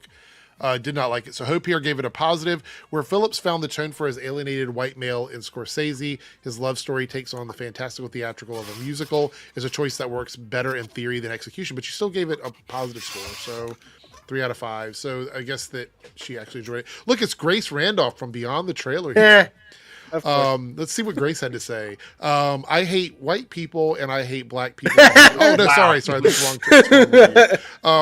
There are flashes of genius in this film. It just never gets going. Too much singing. Wow, too much singing. And clearly Phillips isn't good with musicals or female characters. I told you Harley's not used very well. Lady Gaga is horribly underused, but Phoenix is brilliant once again. The film is visually striking. So that kind of look. I do not condone Grace Randolph. She's a completely wackadoodle person on social media. But I will say what she's saying there is kind of what I've been hearing from a lot of people in terms of what the movie is. So copy and paste? Except for too much singing. I hadn't heard that one before. And I think this is really the last thing DC needs right now. Because this was the only DC movie in 2024. I thought Joker 2 was going to be like Joker 2, Penguin going into Superman. I thought that was going to be a really good streak for them. Like, okay, getting back to the quality content. Right. I think she's better. I think she's bitter about the fact she got tricked that it wasn't a musical. And oh no, Grace probably knew it was a musical. She probably then why is she complaining about it? Because that's the thing I'm hearing is that when a scene is really working, they cut away to musical numbers, and that's the problem. Is it doesn't feel like it works in the scene. It's like a separate thing. Yeah, and I don't know how they do that, but balancing a musical in the movie form is like Todd Phillips could have just looked at a Broadway play and gone, "That's what we're going to do." But it's different going from Broadway and to something on screen. I honestly, especially if if the movie wasn't specifically written, like the story wasn't really specifically written to involve music, and then you're sort of like pushing it in there. So my idea, like what I'm thinking of, like pardon my Disney reference, but when I think about a musical, I go back to like High School Musical, where they talk and then it slowly becomes a musical. Yes, and that's the proper way to do it, but I don't think that's how they did it in this movie. They literally cut it. What the fuck? I have heard that there's a scene happening, and you'll have Joaquin doing something really amazing, and then it just jumps into a musical number. Like completely just right into the number. That's kind of how the new Mean Girls was, where it feels like it's the exact. Good, sorry. Oh no, I was gonna say just to like play onto yours, but that is like adapted from a Broadway musical, so they're just sort of like adapting that. But the Joker, this Joker sequel isn't adapted from that. They're just creating it, but they're basing, I guess, around the format of how they would do it in a musical on Broadway and stuff, or on stage and stuff. So it'd be someone that could be saying something. They go, "Hold on a minute." Din, din, din, din, the music starts. And it's like that doesn't really work in a musical. That doesn't really work in a movie unless it's comedy. But this is a drama. Sure. This is meant to be like serious. Like if it's like with Mean Girls, it can work because at the end of the day, Mean Girls is a comedy, right. You know. But like if you look at something like I don't know, like La La Land or something like that, they sort of like they bleed into it. If that makes sense, they don't just jump into it. They bleed into it. Yeah, that's why I'm like when I picture musicals, it bleeds into it. Like it's not like forced. Sort of like the Glee TV show did. Like scenes would lead into the songs. Yeah, well, I mean, with that, they're a musical school, so it makes sense. No, I know, but like sometimes they're in the room, they're in the classroom, and they would like go into a song just because. You know what I mean? I don't know. It felt different. I could listen to Melissa all day. Diego here says it is somewhat disappointing film because it does not repeat the previous structure, which in essence is a positive thing. But the new paths chosen do not lead to the same destination as the previous, more provocative trip. 3 out of 5. So I'm seeing a lot of people that didn't like it, but for some reason they're still giving it a positive. Which from what I can tell, it's that thing I was saying before. There's like some really good stuff, and intriguing stuff, and interesting stuff, but there's just some stuff that just feels like too negative equal positive. It was on like the cutting room floor almost, or like on the scrap heap of ideas, and they've chucked it in there, or it hasn't been handled well. And it could just be the fact that it's a musical and Todd Phillips just isn't. You know what's weird to me is if you look back, the scores that were recent seem to be more like this wasn't good. Well, yeah, you gotta remember that like earlier are like. And this is like when they were at the film festival and stuff like that, where they were probably like, "Oh, I probably should lean a bit more lenient with this stuff." But like. Hannah's given it here, Little White Lies, I guess. It begs the question, why is Phillips so reluctant to embrace that the film is a musical? Oh, so her complaint is that it's trying to hide it's a musical. Why not add a little more color, some flourish to the production design? So it must even be flat. Like the musical numbers must just be flat. So I wonder if they don't do the thing where like in musical movies where they go a bit extravagant with them and they seem a bit more unrealistic in regards to what happens in them. Because there's that scene in the trailer where they're like on like the stage or something, and they like there's like the backdrop and stuff of almost them being on a stage. But I do wonder if there's other scenes where like it's like Arthur in like a dirty alley with like a rat next to him or something, and just starts singing. It's like this isn't like the environment you would do it on. It's like, and also, it's like Les Mis or something. Well, like... I'm also assuming that they do a musical scene on the stairs. I'm going to assume that they do a musical scene on the stairs. There's a scene with her by herself on the stairs, and then I've seen a shot of both of them on the stairs. So they're doing like the dance from the first one, like kicking down it essentially. Yeah. I wonder if like they're the type of singing that's involved is like dry singing, basically like they're talking with rhythm. I doubt that because Lady Gaga is an incredible singer. Well, I mean, Lady Gaga of course sings, but I meant like the people that can't sing that are forced to sing are basically just talking. Well, they wouldn't have casted someone that can't sing for. Yeah, they would. Well, I mean, Joker, probably can't sing. I mean, so Alexander played Johnny Cash. He can sing. Alexander from Screen Rant goes, it seems like Todd Phillips targeted Folie à Deux directly at the audience who got a little too into the Joker and made it to antagonize them. I honestly forgot he voiced Brother Bear. K9. In the first one. Look, a 4 out of 5 here from John. It goes, we're left with the tragedy of a broken man in a world only interested in sensationalism. It's a big swing for all involved, but all the better for it. So he enjoyed it. He thought it was good. All right. So with that being said, Twitter time. Yeah. Okay, so here's one of the ones that I saw here from a critic over at Rotten Tomatoes. I'm sure his review was on there. We just didn't get to it. But Austin here says, making Joker 2 a musical initially felt like a bold decision. And Darren, you said this was part of what you liked about it. Unfortunately, it just doesn't feel like the right decision. Certain numbers are better than others, and the idea of why this is happening makes sense. But it begins to feel repetitive and unnecessary as we progress through the sequel and feels more like an extended epilogue. Lady Gaga has an incredible voice, but her version of Harley/Lee needed more fleshing out, which I'm seeing that a lot all over the place. Yeah. Joaquin is fantastic. I also hear that as well. And the visuals are just as astounding as the first. This just isn't a story that needed to be told, as it doesn't have the depth or impact of the first. It doesn't ruin the previous film, but it has way less to offer. Some of these choices are interesting, while others are just baffling. It swings for the fences on occasion, but I want it to feel so much more walking out. So this just isn't living up to the first movie, is essentially when they say fleshing out, do they mean like character development? Yes. Because that's what I was trying to say. Like, they should have had sprinkles in the first one so that it doesn't feel like she just like appears. Yeah, but that'll probably be in the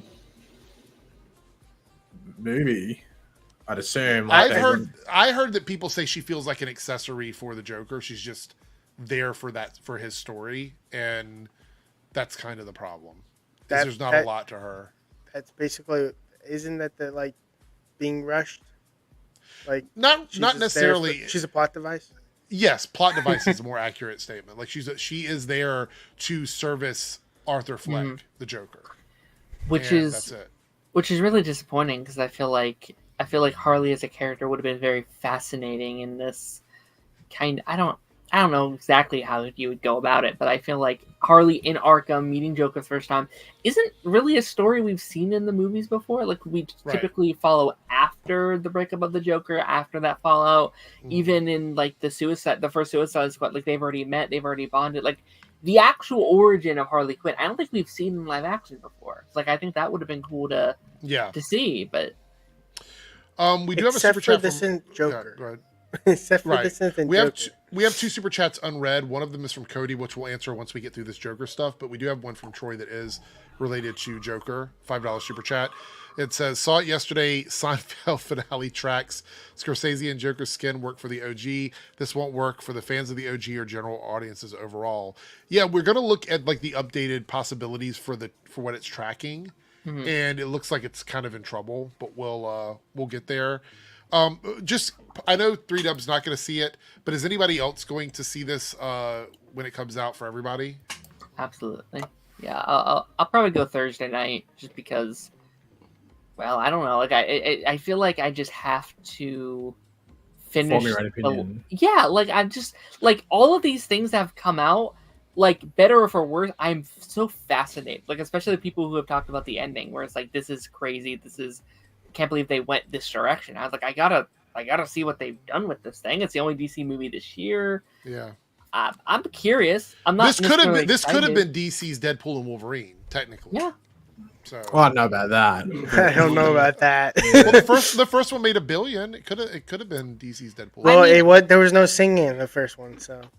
And also, like, there was more hype leading into that first one. Like, that was like the water cooler movie before and after it came out. So, like, this isn't doing that. And that's probably because most people are like, a sequel. Like, it feels weird having a sequel. But I might go see it. But like, I'll definitely be leaving it till next week. I'm not going to be jumping in. I'm not paying full price to go. Omega, are you going to see it?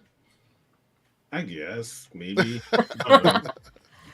What we'll probably do is we will probably talk about it after we do the Superman and Lois stuff. Like, I'll leave this for the DC. Are we going to address the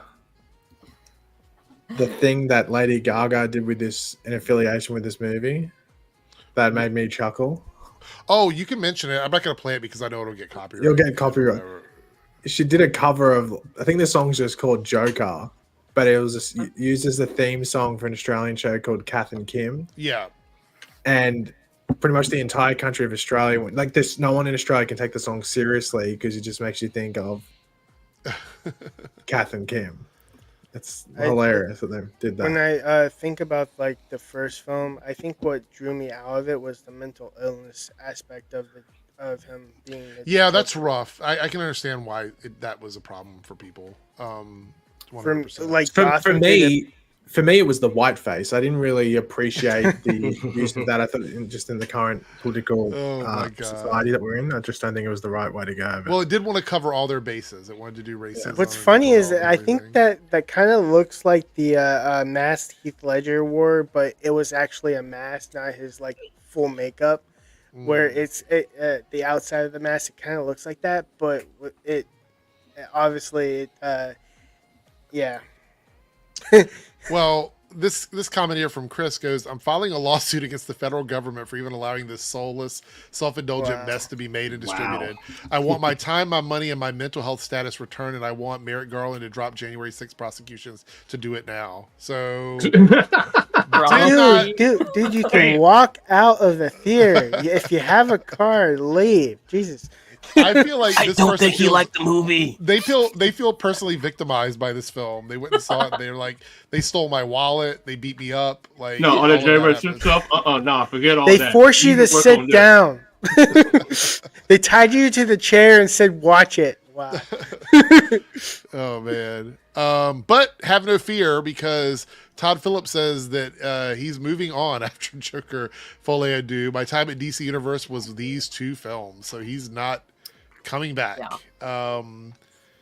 This tells me that maybe the writing's on the wall. Maybe he knows that this is gonna not do well, and he's just like, I'm gonna walk away gracefully. Well, I don't know. The movie might still. I think the movie will still do well financially, at least in regards to breaking a profit, like breaking even. It just depends. But then again, you don't know. You have to wait till the general public see. You know, like when the movie was about to come out, a lot of the critics, like, it wasn't necessarily that high on the Rotten Tomatoes meter thing. So, you know, the general public might dig it. You know, you don't know. I feel like if my memory's correct, didn't they like confirm that there's only two? Like, I think the last? Well, I mean, you got to remember, they also tried to say they would not make a sequel because they felt like that might be soulless or whatever. If the money is there, they will do another movie. That's just the way it works. Yeah. If this movie were $1 billion movie, they would make a sequel for it, even if Todd Phillips wasn't attached to it. If Joaquin would do one, because typically Joaquin doesn't do sequels. Like, this is a first for him. So like when they announced it, I was like, oh, they must have a great vision for what they're doing with this one. Like, they must be very passionate. I actually think the idea of a musical was probably what pulled him in. He probably thought that was kind of a cool idea. Something new for him. All right, so I think this was the most recent one. It says that the sequel right now worldwide looks better than domestic at 140 million, with a now lower than projected 55 to 60 million theaters. The original domestic forecast was 70 million when it hit 3-week tracking, so it's dropped down a little over 10 million with tracking, which isn't great. So right now, as it stands, unless it has really good word of mouth, the early ticket sales are saying that this movie is not going to do as well as the first movie. Is anybody surprised at that? No. Or... It does have doesn't it have like a slight advantage where there's not much coming out? I was thinking that too. You know, like, you don't got much in October until Venom, right? And that's the end of the month. So, I mean, you got a couple things like there's a couple like horror movies coming out, but I feel like in terms of big blockbusters, I think this is one of the bigger ones. Yeah. I'm a little concerned about it only because it seems like if you were to take the Rotten Scores numbers from critics and you say, I believe these numbers, that means that everybody's kind of split down the middle on it. It's almost at 50%. So that tells me that there's a percentage of people that are going to love it. There's a percentage of people that are going to hate it. And it's going to be very divisive, more so than the first film. Probably because even though people like Grace Randolph knew that it was a musical, it doesn't seem like a musical for everybody else. I think a lot of people are kind of shocked at that. And so they're going to go into this movie thinking it's just a sequel to that first movie, and it's going to be a completely different type of film. Mm-hmm. I think that's going to, like, regardless of whether or not people like it, I think there's going to be some people that feel tricked. They feel like it's a bait and switch, and they're going to be annoyed by it, and they're not going to be able to fully commit to what the movie is, because they're going to be so annoyed that it's a musical. Because they spent a lot of hard work trying to hide that it was going to be a musical. So I wonder how, like, there's not much coming out in October, but I do wonder how those two animated movies are going to fare within these next couple weeks. Because I think those two are going to have a lot of legs. So you have like Transformers 1 Wild and Robot and Transformers 1. Yeah. I could see them being like, well, opening weekend, it's not doing great, but by like November or whatever, it's going to like do great numbers. We also forgot this movie had a $200 million budget. It went up a lot since the That's first crazy. Film. So do you think that budget was like not only having Joaquin come back, but adding Lady Gaga to the movie? No, it was because of the strikes, wasn't it? Oh. You don't think Lady Gaga was a high price. Yeah, but Lady Gaga's not getting $50 million for it. Like, I heard she got 75. That's what I heard. But yeah, wasn't it? It was the strikes, wasn't it? Because remember they did that thing where like it bumped up. It was like, was it at like 130 to 40 or something, and then it bumped up to 200 million because they had to stop filming. Yeah, but regardless of the reason why, I think that it's an uphill battle for this movie now because of that with that $200 million budget. Do you think it was like a stupid idea? I don't think so. I think this movie still easily gets its money back. So you think this movie is going to get over 400 million then? Well, no, because I think it probably has to get like 550 to 6 to break even because of advertising. And well, that's what I'm like saying. Like, but you think it's going to get over 400? Then you're saying it's going to get its money. Oh, I think it might get like probably get like 758. I'm not feeling that at all, personally. We'll start feeling it because like that'd be preferred because I think that's probably what it ends up with. I think like I don't think it'll make it back. I'm not convinced right now it's going to like go way and beyond and stuff like that. I do think it's going to depend on the audience reaction. If like fans come out and are like, actually, the critics are wrong. It's actually really fun. Right. I mean, like, right. People might be more willing. But to you go know, also in. what a big thing is, people are going, oh my god, I've heard the ending is awful. People are gonna be like, I want to see how bad this ending is because, like they're saying, there's meant to be this controversial thing, and people will go watch it. Yeah, for that, and they'll see the lead up to it. It's like, okay, does the ending make sense based off the rest of the movie? Go ahead. Any last thoughts on this? Because we're gonna move topics after this one. Do you think it was like a? Man, seems mid. Oh, that's Bleach. That's the yeah. I'm watching it right now. Bleach is really good. And it's got 1 million episodes. Is that the one where you got like in that drama online like 10 years ago, whatever it was? Yes, the Bleach versus Naruto video. I'm at the I picked the two biggest ones at the time, which was Bleach and Naruto, because One Piece. So you were rage baiting? Is that what you were doing? 100%. I'm at the part where Orihime gets kidnapped. Spoiler. He doesn't narrow it down. How dare you? Well, no one's going to watch it. If you haven't watched it already, it's been like out since like. It's been out for a very long time in the very long time. Since like the early 2000s. So yeah. All right, Cody here with a super chat. This wasn't really related to any of the specific topics, but I thought we'd ask it here. Okay, what are everyone's thoughts on movie synergy and comics? Because Twitter thinks it needs to be dead in a ditch. Anybody's opinion on this? What do they think? Like, as in like a character being portrayed in a movie in a certain way, going to the comics. Yeah, I think what he means by movie synergy is, and Cody, correct me if I'm wrong, is like translating something from the comics to movies with fidelity, like making sure it's as close as possible. Or well, no, he sounds like it's the other way around. Where it's or that the comics adapting. So the comics taking things from the movies, right?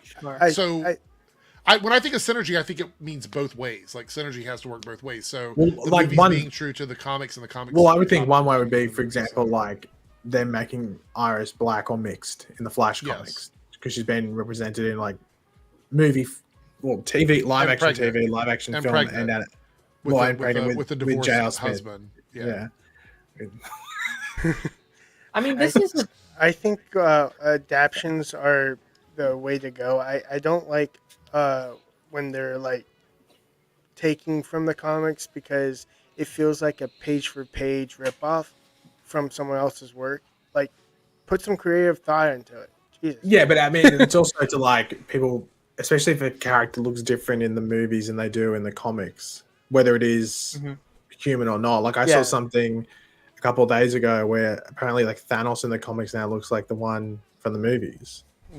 Like he looks like Josh Brolin. Iron Man not being Italian, or Doom not being whatever he was. Yeah.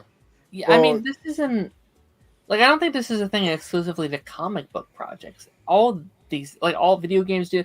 Like Keanu Reeves was just cast as Shadow in the upcoming video game because people are going to be knowing him from the thing.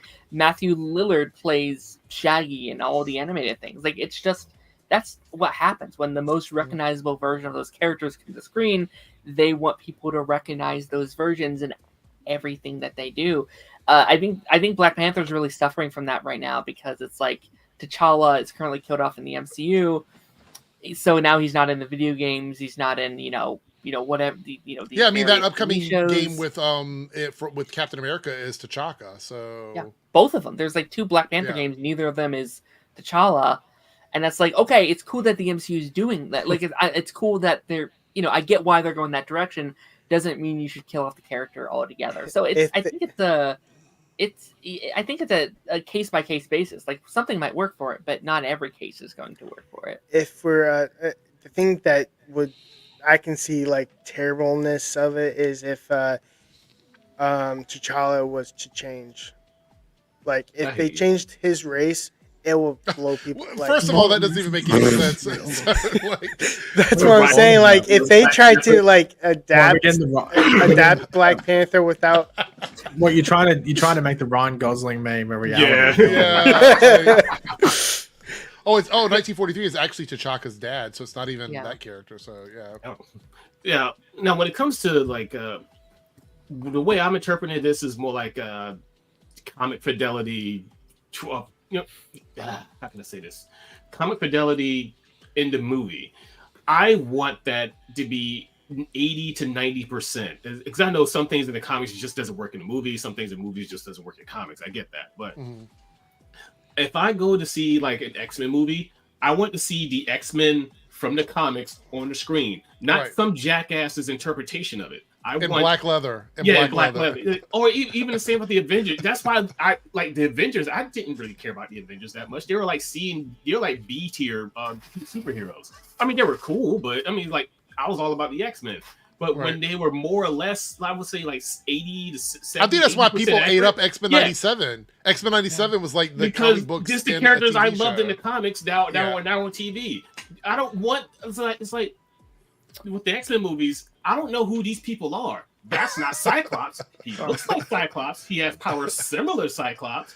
For one, Cyclops is a lot. One, Cyclops' laser eye beams are not heat based; they're concussion based. They're kinetic. So you got that. But he set a tree on fire in the movies, right? I mean, that was that's fucking wrong. It's like that's what pisses me off, and I just look at that, and to this day, I still hate those X-Men movies. It's like I don't want this. I wanted the character. You had this even with video games. You had something good here. Just take this, translate it to the movies.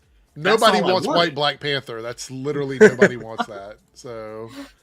No, like I said, that's a stupid reason. That's it sounded like you were advocating for it. No. I thought you were asking for it. No, I was saying that would be like stupid and like ridiculous. Would you change the race of this character? Because I was commenting on the fact that Paige was like talking about the Irish race swap. Oh, got it. And I think it would be really wrong if they did. So let me explain why Black Panther is such a bad example. 3Dub, this is why you should never advocate for it. Okay, and I know you want to see it, but I'm going to explain to you why. I don't want to see it. That's the whole point of my conversation. Okay, so I think you are. Go ahead. Okay.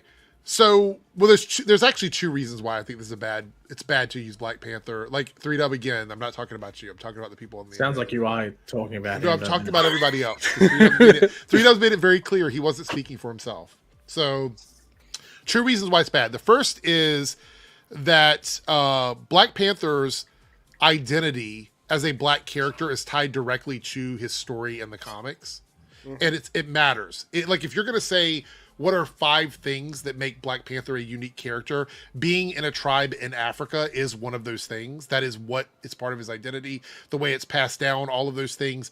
It's part of the core of the character. So it would not make sense to make his character white unless you want like a whole tribe of like white people running around in Africa with a historical lineage of this Black Panther totem. The simple way to put it is that it's attached to his culture. Like if you brought up Iris West, like if Iris West was meant to be this like Irish, like centuries bound character, then you probably can't make the character black, can you? Right.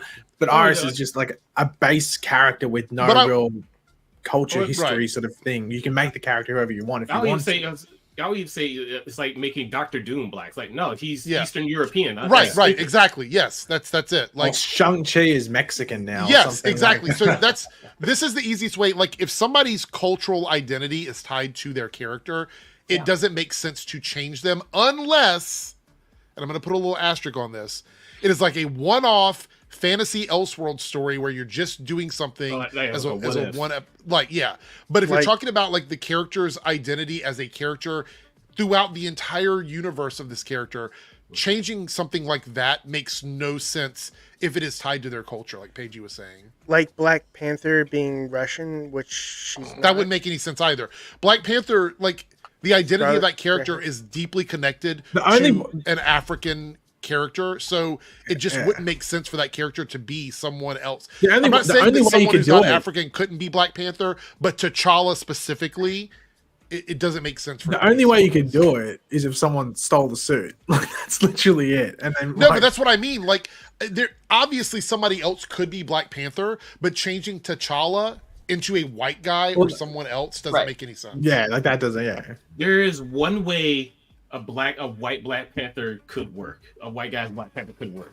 Because there was a comic series where T'Chaka and his wife, they were trying to conceive a child, but they couldn't.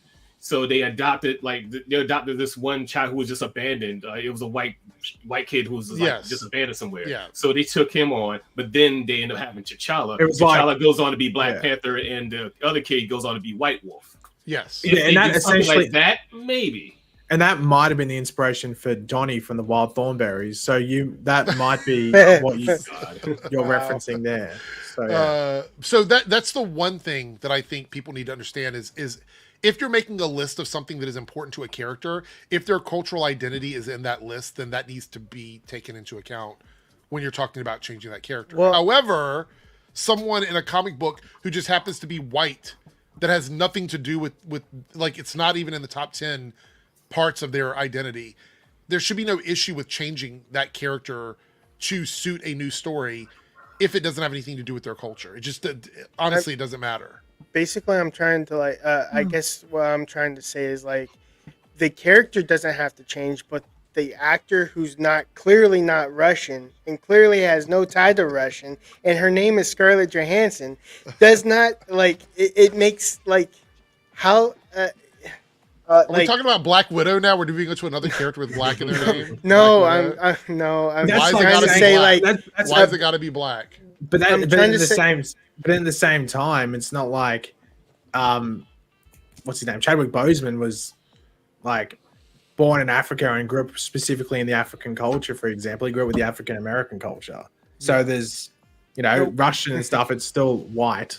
It's still white. What I'm trying to say is like they don't. The actor doesn't necessarily need to be the character's origin to make the character great. Yeah, because that's you sort of answer your own question there, an actor. This is something funny I just saw on Twitter that's kind of relevant to what we were talking about. Where is I need to pull it up Streamlabs because Omega wanted. Wait, hold on. There's nothing. I made sure. No penises, no boobs. Yeah, I know my timeline. No back shots, none of that stuff. I know if I click this following, you might see that, but no. Don't worry, he's in an incognito tab. It's all good. No, that might be sus. Yeah, look, that might be even worse. I don't know who this person is, but about to find out the rumors are true, and it's the Joker. I don't know if you can see that. Yeah. And it says in their replies, it's so much worse than you could ever imagine. Oh my God, no, that makes me feel That's very funny. That makes me very worried. Okay, so the second reason why the Black Panther thing is problematic is that was only step one. No, there's two of them. The second one is more cerebral. You gotta pay attention. So the reason why it bothers me so much when people say that is because there's so few popular black characters that have given proper TV shows and movies that they always go to the one that is the most popular. They won't mention some other random black character. It's always, what if they made Black Panther white? That is always the argument that is made. It's because there's so few black characters in that position that that's the only one that most people think of. That is a problem in itself, because there are a lot of black characters in the comics, but they will not give them. Well, they do it sometimes with, this isn't a character, but they do it with Martin Luther King sometimes. Yes, yeah. But is it Ryan Gosling again? Yeah, it's always Ryan Gosling, and it's always one or two of black characters. The only other one I ever see is Blade. So it's Black Panther and Blade. Literally the only two black superheroes that have ever had their own movies. So like, who's the white actor they fan cast for Blade? It's not Ryan Gosling, I know that. it is Ryan Gosling. Yes, Is it? They, It can't yes. be. They put him They in a should fade. just do that Yes, just as a 100%. freaking troll. The reason They should do why that I like in went a Deadpool movie just He's as a the troll. like representation of white hilarious. culture. It is absolutely 100% internet trolling. This is what I try to tell Mhm. people, and Omega's known me for a long time, Yep. so he understands. The reason why I don't get triggered by that stuff is I understand internet trolling. I get it. I understand why people do this shit. It's all for clout. It's all for engagement. I used to go, there was a thing called SureWeYouCan.net back in the day where you would go on and you talk about video games. And I had an identity on there that was known for literally shit talking to everybody and saying the most ridiculous thing. SRK. Yeah. So I was known as Hyper Viper Sniper on those forums, or HVS. Oh god. And it was a completely made up personality where I'd go in there, and anytime somebody would post something, I would literally respond and be like, "You're not good. You fucking suck. I'm so much better than you. My spiral would like trap you and you'd never get out, and then I'd hit you up with the Hyper Viper beam." It was literally a troll thing, and I did it all the time. And it eventually wore off because people understood that it was just me like He's just shit. bullshitting. Yeah. But it was funny because like people that troll on the internet, that's what they're doing. They're doing it to get reactions. The minute people stop responding to me, I stopped doing it because it was like, what's the point? So those kinds of things are literally. I used to go to 4chan a lot back in the day. I mean, I don't go anymore. I don't go there anymore now because it's all just races and porn. Yeah, and racist porn, but it's like racist and porn and racist porn. Even so, got to that point because a lot of people they would just be like, some people would either be racist just to be trolling, they weren't actually racist, or everyone was just trolling everyone. Well, that's what I mean. Like, mean something back then, but now it's just now everybody wants to be a troll because they're like, oh, I'm going to create a sock account and just say hyperbolic shit. Or a lot of times, Elon Musk will promote me on Twitter. Or a lot of times, it's people who are actually legitimate stupid. And the trolls and stupid people are completely indistinguishable from each other. So it's like, are you trolling or are you actually that stupid? It's like, did Johnny actually fall down or did he fall down for TikTok? Like, which one is it? Like, did he really hurt himself or did he do it because he wanted to trend on TikTok? The reason why I was like, please tell me we're not going back to the Black Panther. No. The reason why I was mentioning all this stuff is because Omega wanted like direct from the comics of X-Men onto screen. Right. You can't. There's like high probability you're not going to get in like Wolverine. Well, it doesn't need to be perfect. I don't think anybody's expecting. Like I know, of course it's Hollywood. They're not going to have like some 5'2" dude up there, even though it would. They had it up there in the world to varying degrees of fidelity. I just want it to resemble something that I like from the comics. It doesn't have to be exactly perfect. Even the same with video games. Black leather is not like I mean, like you have the comic book costumes, but have actors like that want to do like Hugh Jackman and Deadpool 3 literally made fun of this. Like that was in Deadpool 3. So. I really like that Deadpool when he's like, "Hey, little short stack." It's comic accurate Wolverine. Hilarious. No, we're not saying like with video games, like with the Resident Evil movies. I don't know who those people are on that screen. That's not Resident Evil. That's not what I saw in the game. Oh, you mean the first two movies were pretty good, so I really didn't complain. But then it went crazy with like fighting and flying around in the desert and like all this other shit. It's like I know, it was a little bit much. It was. All right, let's move on. We got a couple more topics here before we get to the Venom goo pizza. James Gunn here says, over the moon excited to announce the newest DC Studios Warner Brothers Pictures animated greenlit film for theaters, Dynamic. Oh, it's another Batman project. Oh, yeah. Surprise. Yeah, we were talking surprise. About fucking surprise. Like, I swear, like, okay.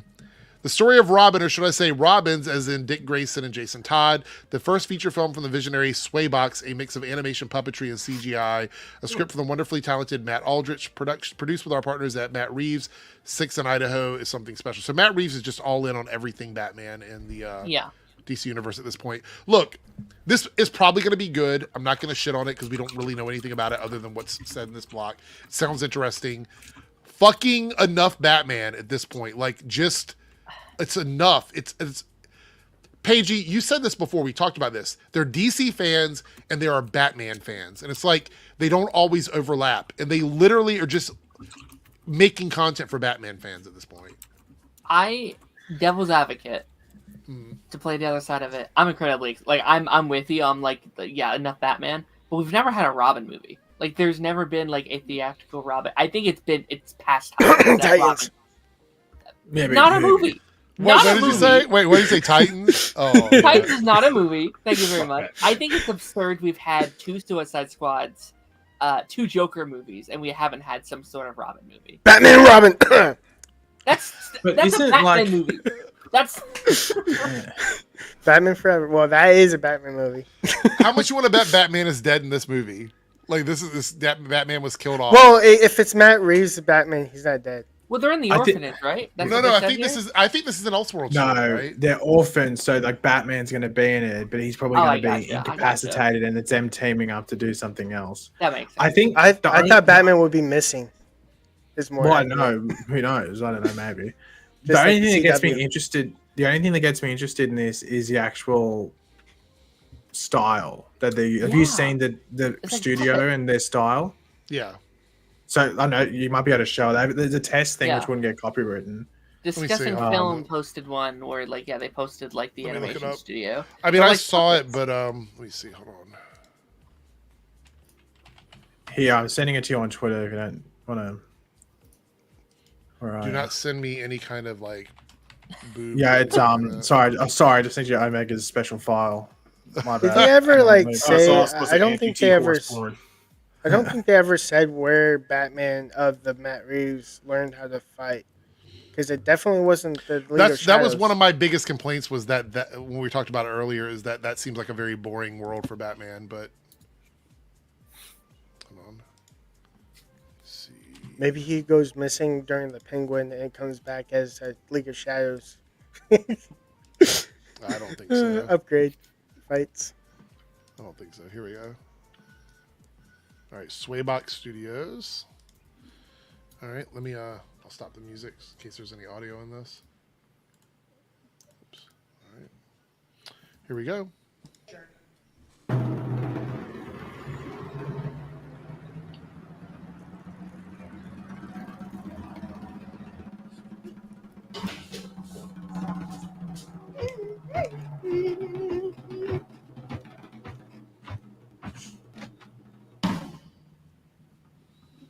Oh, it's about DC TV show.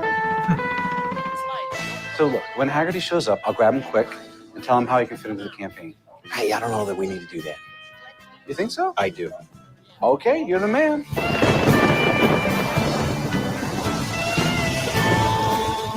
Everyone, this is Mr. Haggerty. Mr. Haggerty, I'd like you to meet our campaign staff. Everyone, that's all we really have to say. You don't have to really watch the whole thing. Of course, this is my... Yeah.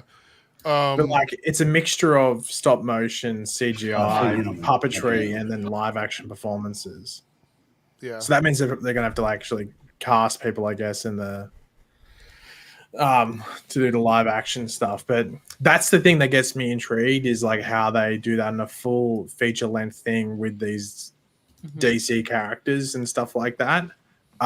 If it was just an animated movie or even a live action movie, I'd be like, come on, guys, I think we can do something a bit more interesting than that. But maybe this studio presented the idea of, we thought about this idea of the 2 Robins going around and stuff like that. Yeah. We got a couple clips from David Cornsweat here we're going to watch. One of them is taken from a podcast where he talks about Star Wars. And then there's another one here where somebody's like, this is the kind of energy we want from our Superman. And that's the first one we're going to watch here. So I haven't watched either one of these, but they were sent to me as clips for tonight's show. So I'm keeping my fingers crossed that they do not have any sort of illegal stuff happening in them. But here we go. So this is the first one. This is the one that's like, this is the energy we want from our Superman. So let's see what he has to say here. Highlighting of marginalized voices. We in our business, we tell stories, and some stories get told and some stories don't. And sometimes that's because of racial bias or racial barriers or barriers to sex or just the idea that, well, nobody wants to hear that person's story. We want to hear the stories we've always heard. And inevitably that turns out to not be the case. Everybody wants to hear new stories and interesting stories and stories about struggle.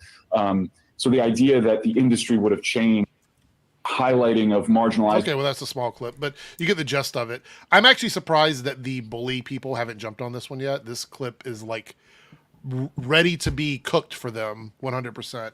I agree with what he's saying, though. I mean, obviously, I feel like you want to see stories with different characters in them, and this idea that we should be gatekeeping stories because we don't want to see XYZ in a movie or TV show is a little bit ridiculous. But the people who normally jump on this stuff, I haven't seen anybody using this. However, I do believe that they're going to bookmark this, and this will come back around the time the movie is getting ready to come out, and they will start using this clip to attack the movie, most likely. Yeah. Any thoughts on that? Do we? Is this a surprise? Is anybody familiar with David Cornsweet and his opinions, or? No, I mean, like, I don't.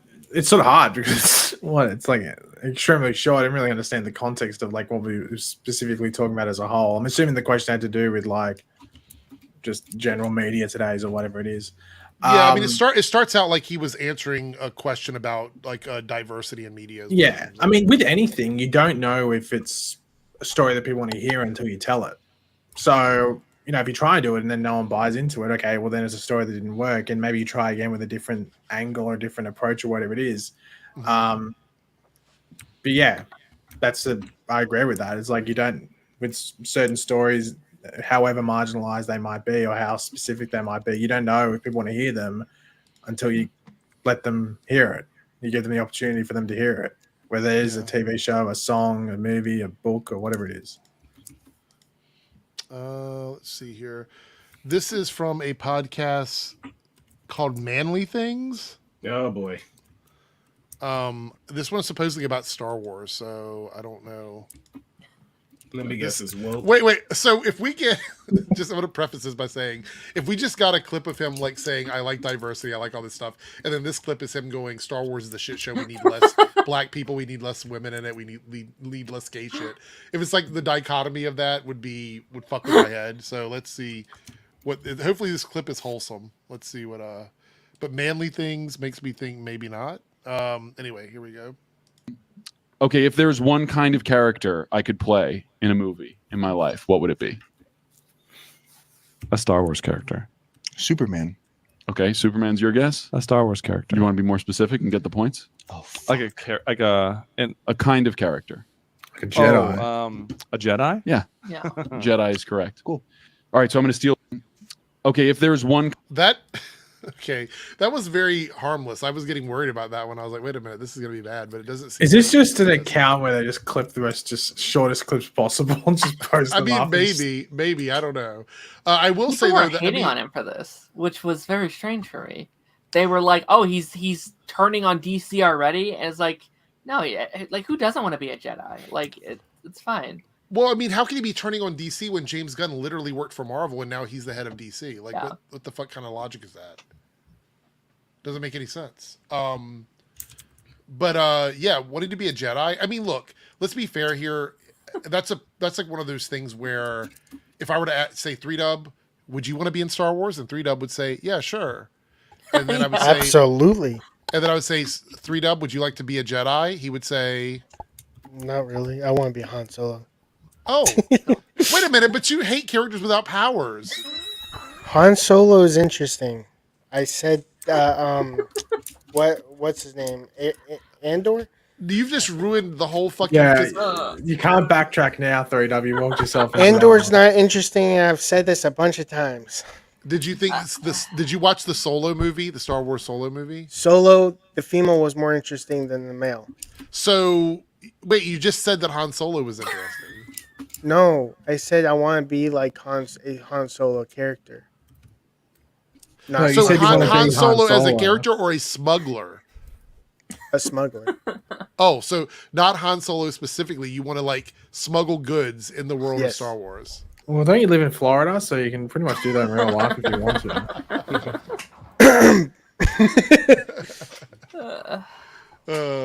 Anthony said, feel attacked his friend's podcast.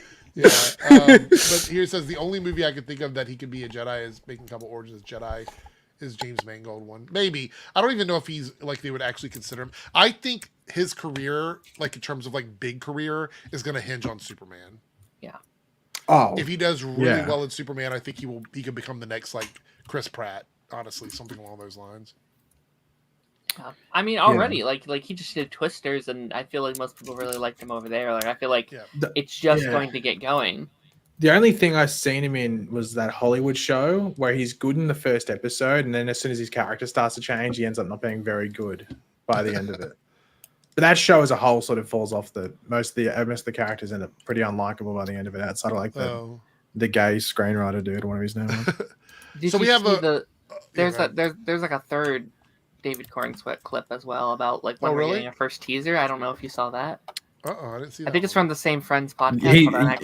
Essentially he says that they're going to start promoting it in the winter of this year. Oh, yeah, the winter of this year, which is in the Southern Hemisphere, which is essentially saying that they're going to be at CCXP. Okay. Is that all the clip sizes or short clips? Yeah, basically. Just like, we might get a first. I was going to say, those 20-second clips, man. Like, if you guys are going to send me something, like, try and beef it up a little bit. Like, give us a minute, maybe, or something like that. Like, sure. 20 seconds is not a lot. Yeah, give us a Joe Blow trailer version of them. That would. I actually have Joe Blow's page open right now. I knew 2 hours. No, we're gonna watch the actual advertisement for the Venom pizza. So true story. Pagey messaged me and he's like, "This looks so delicious. I have to order it as soon as possible." And I was like, "What is that? It looks gross." And he was like, "You can see what it is. It is black goo on a pizza, which I'm always down for." And I was like, "Shit, okay. Well, it is what it is." So we're gonna watch the trailer advertising this pizza that Pagey finds very delicious. So I think it's Australia only, actually. Maybe. Yeah, which means Eric is clearly jealous. Pizza Hut's new Venom The Last Dance movie-inspired range has arrived. Order online for a chance to win a Las Vegas holiday and more. Feed your inner beast and see the movie only in cinemas. Oh wait, they're giving away stuff for this. All right, let's take a look at these here. Okay, so these are the items that you can get like diarrhea. I mean, black goo on when you're eating it. So it looks like here we have black goo on it. I'm sorry, go ahead. It looks like we have pizza items, the pasta, and it looks like the chicken tenders, I guess. They're wings, they're chicken wings. Okay. So Pagey, what is this stuff? Did you look it up? What actually I knew what it was before. So it's aioli. It's just black colored aioli. They do it, so they've done you can Google it, type in Pizza Hut Ninja Turtles. They did it with this and they did it with green. It was green, like colored aioli, and then they did a SpongeBob one and it was yellow. All right. Ooh, yellow? That's pretty gross. Yeah, it's just aioli. It's just garlic aioli on top. I think I had it when it was the Ninja Turtles one because they had like a deal or something like that. And it's just, All right, so I'm going to while we're doing this, I'm actually going to do a poll in the chat. The thing is, if you want next week, maybe when I'm more craving pizza because I sort of have to be in the mood for pizza, I will get one of these with the black goo on it. But the only reason I do that is because I can only eat Pizza Hut when it's like hot, and the Pizza Hut near me is like only like literally like 5 minutes away. Okay. We'll do it one night. Matter of fact, you should probably do it before it goes away because I'm guessing. I think it will be. I'd assume it's going to be. Might have a date down the bottom there. We're probably going to be there until Venom comes out, I'd assume. Yeah, which is end of the month. Yeah, I mean, the Ninja Turtles one was there for like 3 years. Just never went away. Hold on, we're going to look at the Ninja Turtle one. I actually have it here. It looks really gross. Do you guys remember for the Batman, they did the like bat calzone thing where it's like the pizza shaped like a bat, which I thought was fun. Look at that. Yeah. Ugh. Oh my God. They did it for like they did it with Nickelodeon, and then when that movie came out last year, they brought it back. So there was 2 stints of the green Teenage Mutant Ninja Turtle one. Oh my God. I don't know if they would want to eat that. I feel like if they saw that, they'd be like, "What's on our pizza, man?" If I get it, I'm actually going to get like a stacked meat lovers, like something where there's a lot of ingredients on it to sort of cover up that much aioli. They put too much. That's too much aioli. Yeah, that's a lot. Yeah. Jeez. All right. We have one more super chat. While we answer that super chat, guys, go on the poll. Answer if you would eat some of the black goo pizza. Maybe you've already had it. If you have, let us know. And it still looks good to me. Would you have some? 100%, yeah. The issue is that Pizza Hut's not great in Australia. If it was Domino's, or if it's not great here either. To be fair, that is true. That's absolutely true. Issue. Yeah. If it's not stuffed crust, I'm not a huge fan. Yeah. Steigervor here with the 4.9 super chat, and this is in reference to the dynamic duo announcement.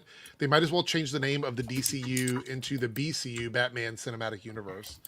I do feel that way, honestly, and I don't want to because I don't dislike Batman, but there's like an overload of it. Like, give us a little variety. Like, give us something else. I mean, I'd argue they have.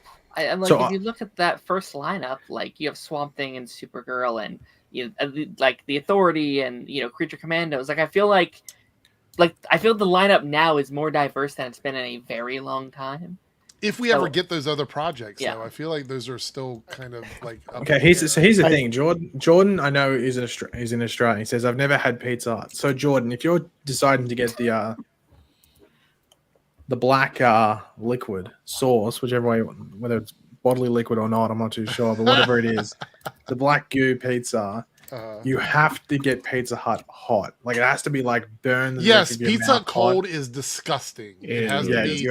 The cheese still has to be like bubbling hot when you get it. Like, you have to like eat it at the shop or like in your car when you get it, or like whatever, or like literally run every red light home, whatever it is. Like that's how. Like no longer than 10 minutes from the shop. I have a feeling that 3Dub likes Pizza Hut pizza cold. I think 3Dub likes it cold. I don't like pizza cold in general. I hate, but I can't eat pizza cold. It has to be heated up. But I do love like. Not gonna lie, I actually like it cold. So that's like serial killer behavior in my opinion, though. But I do. I will eat like. I don't know if this is weird, but like I got like this is maybe like 3 weeks ago or something. I went to KFC and got like 6 pieces of chicken. I only ate 3 of them. There's 3 left in the fridge, and I just ate them cold. It still tasted amazing. It still tasted amazing. Like it was just like, okay, whatever. I'll just eat this cold. See, look, Cody says cold pizza is delicious. Yep, especially a good breakfast too in the morning. I like cold pizza, but I don't think I've ever had a cold pizza that's better than hot pizza. Like I would never choose it over like a warm pizza. But like if I'm going to someone's house, they just have old pizza, I'd be like, yeah, sure, I'll take a slice or whatever. But basically, I'm like single and alone, so I have to have leftovers. So there's I can't eat a whole pizza anymore. But 3Dub doesn't do what I do, and I've tried to tell him, when you order from Domino's, you get a better deal when you order 2 pizzas. You get that second pizza, and you can heat it up, and it tastes just like it's coming directly from Domino's. You get it in the middle of the night. It's actually really good. So yep. I will say though, if I have to eat pizza, don't like half your orders get there like 4 hours late because the dude drives the other way. Yes. I still remember being on a Discord call with you once, and you're there panicking because Eric is watching the map live as the guy drives past his house and like 30 minutes away. I'm on the call the entire time as Eric watching this guy slowly drive away. Yes. With his, I think it was pizza or I think it was McDonald's actually. Yeah, and he's just driving the opposite way, and Eric's going, "Where's my food going?" Well, that's because I've been burned before. Somebody delivered a whole order of groceries 4 houses down from me, like all of our groceries at another house, and it was like, I've got PTSD from that. All right, let's see what the poll says here on YouTube. Will they eat the black goo pizza? And the poll says 57% say no. Wow. I'd eat it if it was just a bit less. Well, I probably will eat it because I've sort of said I'll probably get it. But then again, I might back off of that promise. If it was just less aioli, so much aioli. Aioli's fucking over the top sometimes. Especially Pizza Hut aioli. I don't know what's in it. Look, Fatman says, now I'm picturing Eric chasing after the delivery person like some crazy person. No, it was Eric on his computer, like slowly panicking. You know what? I really wish YouTube wasn't so strict about the music thing, because I would literally have my phone with me on streaming all day if I could, because my life is fucking crazy most of the time. So it would be so funny, but I'm so afraid that they're going to play like a song somewhere in a store or something like that. That's why you need to stream. You should stream on that Kick website, Eric. I think. My god, they're pretty lenient. Yeah.